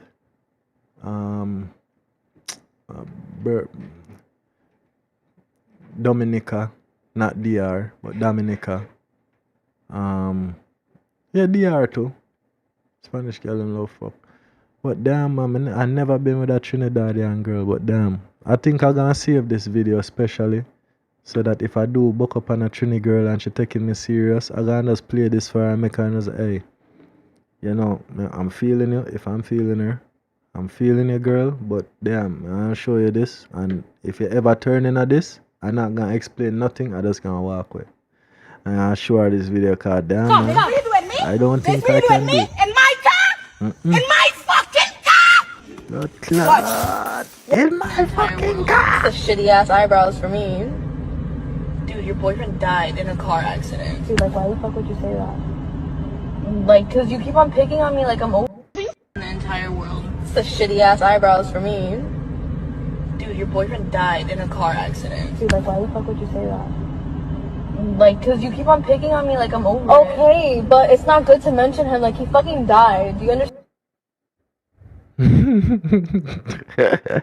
Again, you see, disrespect is something that is so rampant in today's society. I don't even think people realize. You know, I kind of know what it is. It goes back to the whole pranking culture. Pranking someone, right? You don't necessarily care for the person. You care for their reaction. Can help you go viral or whatever. See? You going and fucking with that person. You don't know what the fuck they gonna say or do. And why is it that if you gonna come and fuck with me when I do whatever the fuck I'm gonna do, why is it that you gonna come now and play the victim? Like everything that you did before, you just gotta forget about that shit conveniently and just move the fuck on and say, you know what? I'm the victim. Why you didn't have to say it? Why'd you say that? Why the fuck you keep picking on me, dude? See what I'm saying? Mr. Levy Alex. Don't pick on people, bro. You're not gonna like it, man. Yo, fuck up, bro. And you see we're talking about, it's like the algorithm just listening. Fuck around out. Fuck around and find out. Kids think prank means you can threaten people. Watch this shit. Yo, you trying to get poked? You trying to get poked? You trying to get poked? You know, you get poked.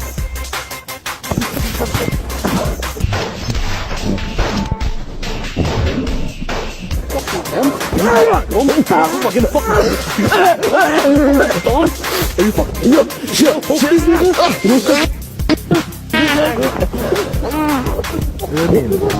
you too. Don't fuck with people. Y'all fucking with people too much. Stop fucking with people. Chill. Chill your mother. There's a prank right there. There's a video right there. Y'all gonna play too much. Wanna play too much. Y'all play too fucking much. Stop the fucking playing. Deal with people decent. Don't walk up on people you don't know.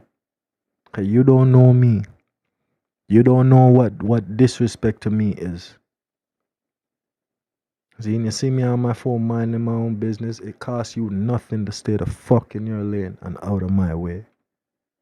Serious thing, man. Some people play within a life. Nowadays, life is just a fleeting thing. All lives matter. I think so, but they don't. Super, you ordered a donut and you complained it had a hole in it. You got a big ass fucking head. You got a brain smaller than your ball. Fucking teeth so big, if you sneeze, you bite a hole in your chest. Bitch's teeth so big, she can eat corn through a fence. Teeth look like baby shoes. Bitch teeth look like chiclets. Like chalk. Damn. Struck a nerve. Not the teeth. She gonna teeth cry? look like a boxer's mouthpiece. He ain't holding up. Damn. Emotional destruction. Are you fucking serious? Yeah. Dog. Weird about Damn. say. At what point was too far? I don't know. He should have never started. Keith. Reactions with Keith. You have sense, my brother. You are a smart man. Reactions with Keith. Big up to you. I gonna like this video. Just based on what you just said a while ago, I gonna like this video. You see it? Man say, yo, what the fuck this happened a while ago? Where did it, where?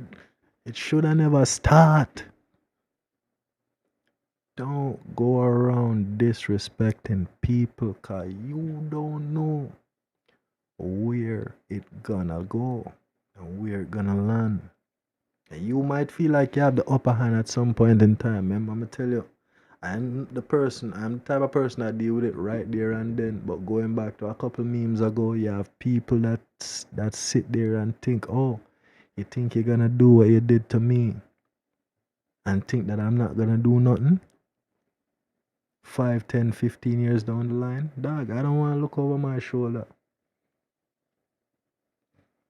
I'd rather deal with that shit there and then. I'm a real one. I don't got no time for no fuckery. I know 5, 10 years down the line. Right now, here and now. 5, 10, 15 years down the line, have its own blood clot problem. If you want problems today, you are today's problem. We got to figure it out today. And if we figure it out today and I win, Zine, and we move on, the only way you're getting me out of that shit is knocking me you got to knock me the fuck out, man. Knock me out, dude. Zine, and the mere fact that we started the fight in the first place and I lose that fight, bro, I have good friends in my life that will direct me in a way and say, you know what, yo, fuck that, it's not even worth it, just leave it alone. When I do what I want to do, you get knocked out, just hold it and just keep it moving. Because trust me, if I don't have that in my life, you think that you knock me the fuck out and you gonna see me next time and say, oh, you get knocked the fuck out. Oh, I get knocked out again, first of all. That's another thing too. See, it took a lot for me to get into a fist fight with anybody, and I would say 85% of the time that 95% of the time, because I think I see myself as a very controlled individual. 95% of the time when I get into it with somebody, right? I just want to get it all over and done with. And it's not because it wouldn't, and it would be 100% of the time. Let me not say that, too. I'd be lying on myself. It's probably another 95% of the time I would initiate some shit like that. But we have to deal with it there and then. But don't disrespect people. Look at homegirl crying. The man find the button to push and he just kept on pushing that shit. Let's watch that shit again. Super, you ordered a donut and you complained it had a hole in it. You got a big ass fucking head. You got a brain smaller than your ball. Fucking teeth so big, if you sneeze, you bite a hole in your chest. Bitch's teeth so big, she can eat corn through a fence. Teeth look like baby shoes. Damn, she closed her mouth. That was the tell. Some people need to learn their poker face. Cause when people talking to you and saying shit like that, man, you gotta fight back. Fight back. Bitch's teeth look like chiclets, like chalk. Teeth look like a boxer's mouthpiece.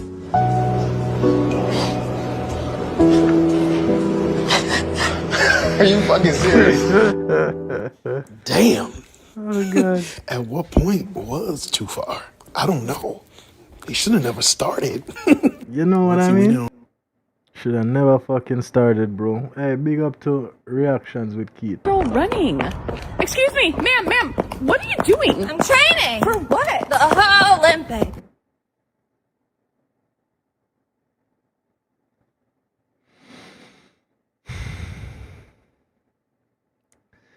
Sadly, if there were such a thing, I would probably watch it. How? A hoe's got to be able to get back from her boyfriends before her husband gets home. Oh, that's him. Hi, honey, I'm out walking the dog. What do you mean we don't have a dog? Huh. You go, ho. You go. Girl running. Damn. Show me how this gun works. Okay, well, this is high wine. High wine, so the same shit I'm drinking at night. That is it. We're going to refill this. I use the bottle just to get a spray.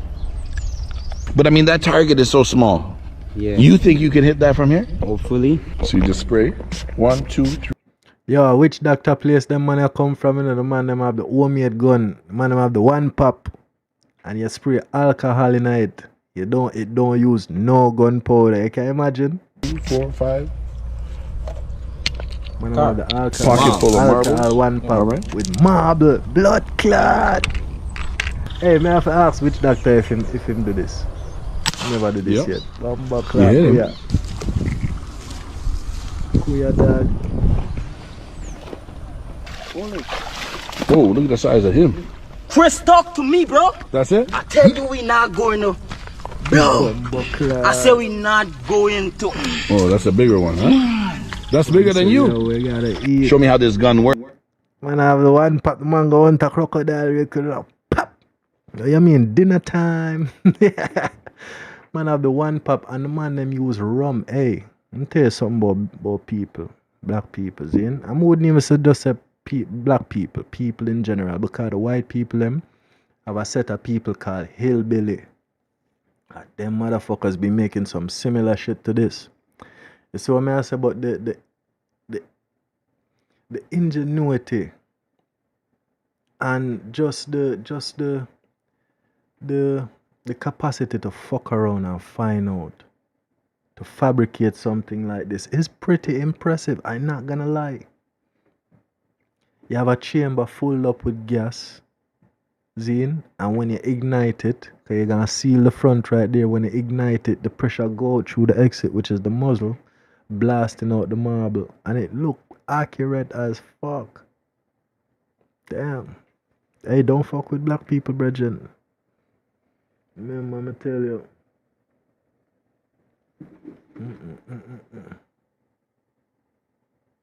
Damn, I've been up here for a while.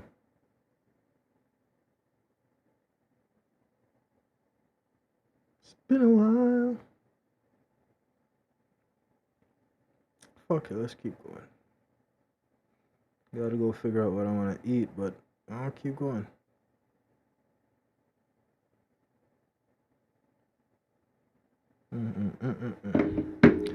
Yo, big up to the Ghanese people. Hey, intuitiveness is a hell of a thing, man. But respect to them, man, yo, because them have to eat, and the man them have them little one pop self-defense, so you better watch yourself. Oh my god, yes! Oh my god, I'm officially divorced! There's something wrong with woman, you know. She happy that she divorced. She built her entire career on a divorce and instantly regretted it. How you build a career upon a divorce? I mean, I know, right? But like morally, as a person, how you do that? How you build? Well, I guess they were willing to give it to you if you're in that position. But yo, look on this, and look. You know what's funny? Look at the man stand up right there, so looking at her with him hand on him chest like, Jesus Christ. Man like him I say, yo, damn. I hope when he was looking at her and he did that, like that, he was like, shit, I could be next. Because that's what I would be thinking. That's what I would be thinking. The girlfriend over here, she indifferent. She like, okay, you got divorced, all right. Oh my god! I'm your brother. Like, you was just talking about it. You was just talking about it. I wonder if that's I wonder who her new man is, if her man was there. I'm officially primary custodian of the kids. What about the child support? Dog. And the cameraman know him a blood clot doing. The cameraman know exactly what the fuck he doing. The camera go right pan. I think this guy named Little Scrappy. I don't know what's wrong with Americans and name themselves Little. Ain't nothing little about this guy. But Little Scrappy, right? She asks about the child support and look on the man's face. You cannot tell me that he is not, that him don't. I put too much faith in people sometimes. But it is my expectation that at least you will have a rational thought to see, yo, what the fuck is she doing? That's it?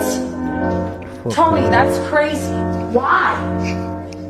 Are you kidding me? Now all of this financial burden with my children is on me? It's not fair. Like he doesn't have to make nothing of it? Dog, look on the man's face. Look on the man's face. I wonder if I feel woman that. I must feel woman because first of all, if I know my woman and that not have nothing to do with me, I don't even want to listen to that shit. Yo, I gone, you know. I gone go eat some lunch or gone back to work or I go find something to do, brethren. That do have nothing to do with me, right? But look on the man's face. All of that financial burden is on me. All is on me and this on me. And he probably thinking if that is his girl, he's like, fuck, man. Why this nigga can't take care of his shit? Now I'm going to have to step up and take care of them damn kids. Dog, sometimes let's leave them look pretty, brethren. Some of them are just some fucking Jezebel and some user, dog. Sometimes you just have to put them in a corner and just guilty until proven innocent for everybody. That's a good way to live your life. Cause remember me tell you, dog, like them thing I'm afraid of woman. I love when I go into bed. I love women with all my heart and with every fiber of my being. But yo, on a fucking wicked, man. On a wicked, brethren. Look on the man's face. Stop, this is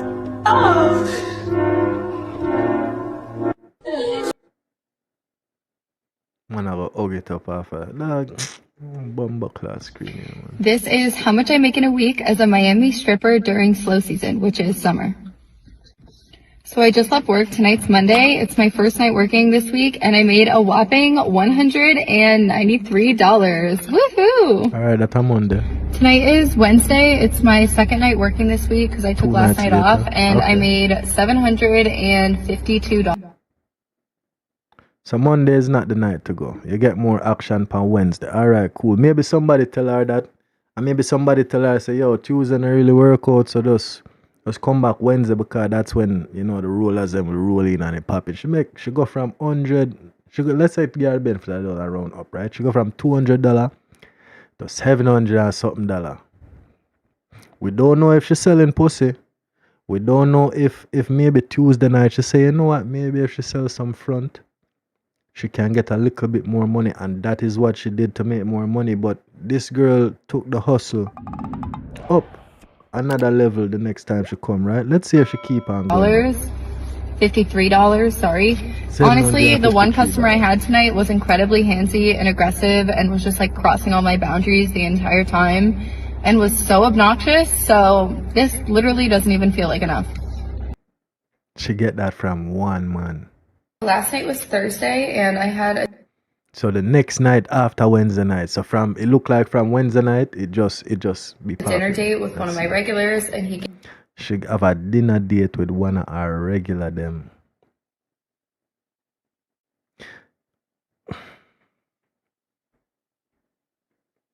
I heard somebody say one time to a naive person, you must think that strippers love you too. gave me our usual $7,000.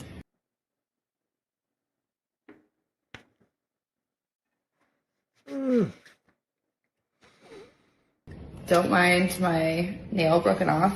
He also prepaid me $3,000 for She got 10 grand for our next date in August. So I have that here, but I'm not going to count that as part of this because this is going towards our next date. So you gotta deal with business, bro. we'll just say $7,000 for Thursday. Last night was Friday. It was the 4th of July. I had 2 regulars come in for me. They were the only 2 customers I had all night. And I made $7,640. It was obviously a very unexpected, crazy night. Like most girls did pretty well in the club tonight. The last night that I worked was Saturday and I made $4,660. So definitely a really good Saturday. That means that my total I noticed that more. So when she say like 7,000 and all them things, dog,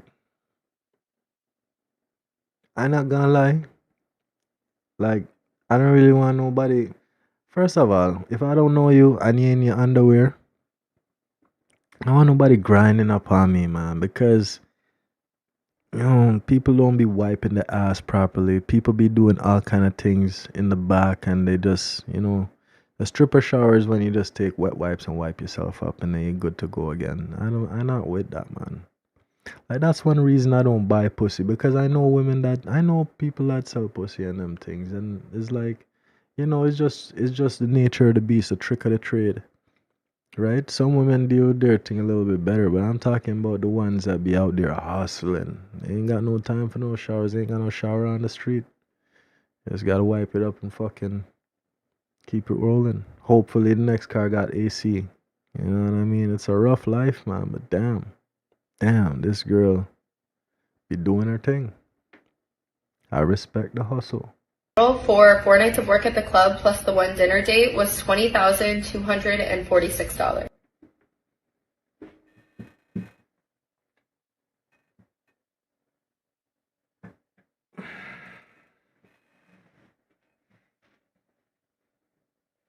I'm not telling a lie. I would give it a try. I would give the situation a try. I would make her my girl. But I have to control all of the money. That's the only thing. So when you come home and you can make your Instagram video with the money, that's whatever, that's cool. But I taking that and I putting it into the bank. And we're doing some investment. And we're gonna make some moves. And we're gonna do some things so that, you know, you don't have to do that long term. And if we decide to break up, After we get straightened out or whatever, if you want to do your thing, I have my little nest egg that I can leave with. I would absolutely give it a try. More than anything else, I respect the work ethic. I respect the work ethic. And I ain't gonna tell a lie still. I'm gonna say something that might be a little bit controversial. But based on how I see a lot of women moving nowadays, I would rather be in a relationship. And I'm not necessarily the relationship type of person right now, right? I would rather be in a relationship with a girl that sell pussy than with what I see out here now. Just the sheer audacity and the obnoxiousness and all kinds of dumb shit that I just don't want in my fucking life right now. I would rather be with somebody that sell pussy because at least I know what the fuck she's on. I know that she's about her bread. And we can build together, straight the fuck up. Denise, how are your wedding plans coming along? They're not. I'm gonna do another video on this whole show. This show is, I forget what it's called, but this show is fucked up. Engaged couple destroys their families and wedding plans for $100K. Since being engaged to Jeff, have you secretly met with a former boyfriend?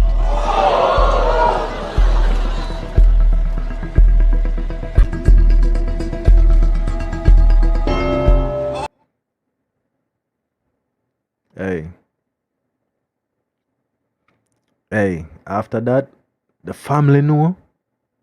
She didn't answer the question. The family pushed the button to skip that question. Dog. I'm just here for the money now. I don't feel I'm not crying. I'm not anything. As soon as we're done, you know what, baby, I forgive you. I forgive you of all that. We can move on. Let's move on. Let's get this money. Is $100,000? Alright, cool. See, I gonna dick you down that night. We gonna get some wine. We gonna have a good time. And then when you wake up next morning, all that shit gonna be gone. Plus me. Well, you see her face? Like she's like, oh shit, they saved me. I wonder how many of those she gets. How many lifelines? We don't go into that one. Here's the replacement question. Tell me a little bit about the time when you and Jeff were separated. We were separated. While separated from Jeff. We were separated. When you ask a woman a difficult question and she give you a very short answer with no explanation, she's not interested in explaining, find a different way to poke at it. Did you have unprotected sex with another man? Yeah. No more lifeline, girl. I have to say yes. I'd have to say yes. $100,000 on the line, man. Have you ever had sexual relations with any of Denise's girlfriends? Bro, say yes, man. She already fucked. Yes. True. I don't feel bad for her now. I don't feel bad at all. I feel good about this. Do you want Denise to be the money. last person you ever have sexual relations with? No. You know what? True. Let's let it play. Got $100,000 if you stop. Only 3 more answers truthfully, and you get $200,000. That's a wedding. That's a down payment for the house after the wedding, and maybe even some champagne. Just take the money. Let's get the money, man. That's what we're here for, bro. I think you may have made a very wise decision, and I'm happy to give you $100,000. But listen, before we go, I have an offer for you. I have one question for each of you. If you agree to go backstage right now and be polygraphed on this one question, and you answer truthfully, I'll give you $5,000 each. Do you still want to get married? Whatever your truth is, however it goes, you've got $100,000. You might want to just walk off the stage and let us leave it as this. Let's do it. Okay? Yes? And we'll start with you, Denise. Do you still want to marry Jeff? After tonight, I'm gonna have to say yes. Yo. True. That's what I was gonna say. That's what I was gonna say. Do you still want to marry Denise? Don't do Given it. everything you've heard.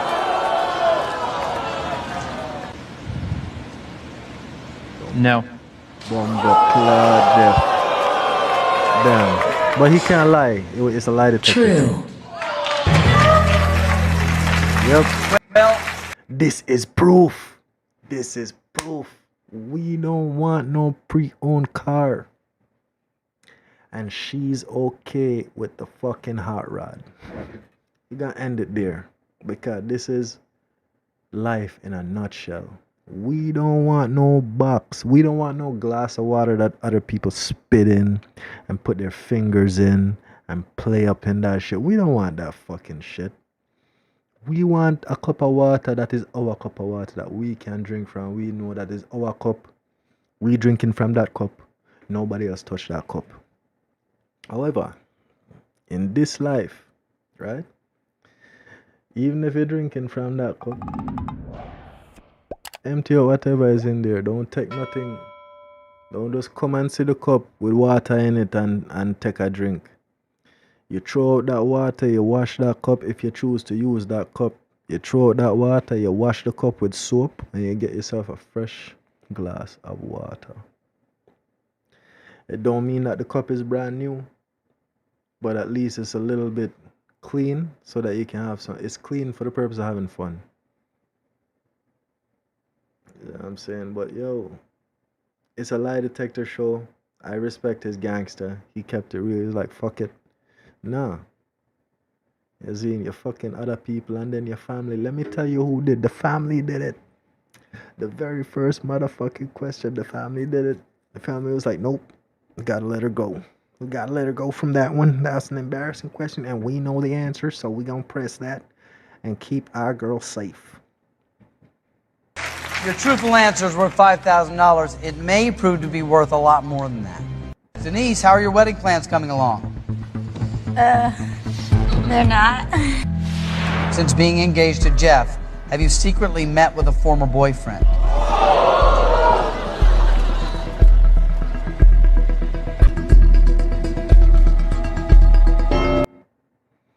That's what did it. When the family pressed that button and he see that, hey, Jeff, respect to you, man, because when the family, Jeff was just chilling. Jeff was just smiling. Jeff wasn't losing his shit. Jeff wasn't losing his cool. Jeff didn't fucking, Jeff was like, shit. At least I'm walking out of here with some money. Fuck, let's do this. Lactose intolerant girly versus 2 pints of milk. Let's do this. I actually hate milk.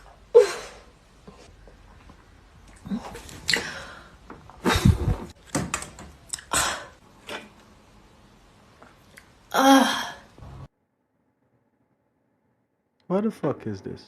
I think this is my cue to go out with a bang and not with a, I don't know what kind of bang though. Lactose intolerant girl versus milk. It's gonna be a big bang. Fuck. She drank the whole fucking thing. Now we wait. Yep, nope. Bye. Goodbye. There's somebody in India that loves this type of content and he'd probably be, more than excited to go and watch this video. So for all my Indian people, check out this girl, she farts. She's lactose intolerant, she drinks milk, and she farts. I can't do it. It's too much for me. But yeah, this was fun. 3 hours and 47 minutes. Should I go a little bit longer? No, I don't think so.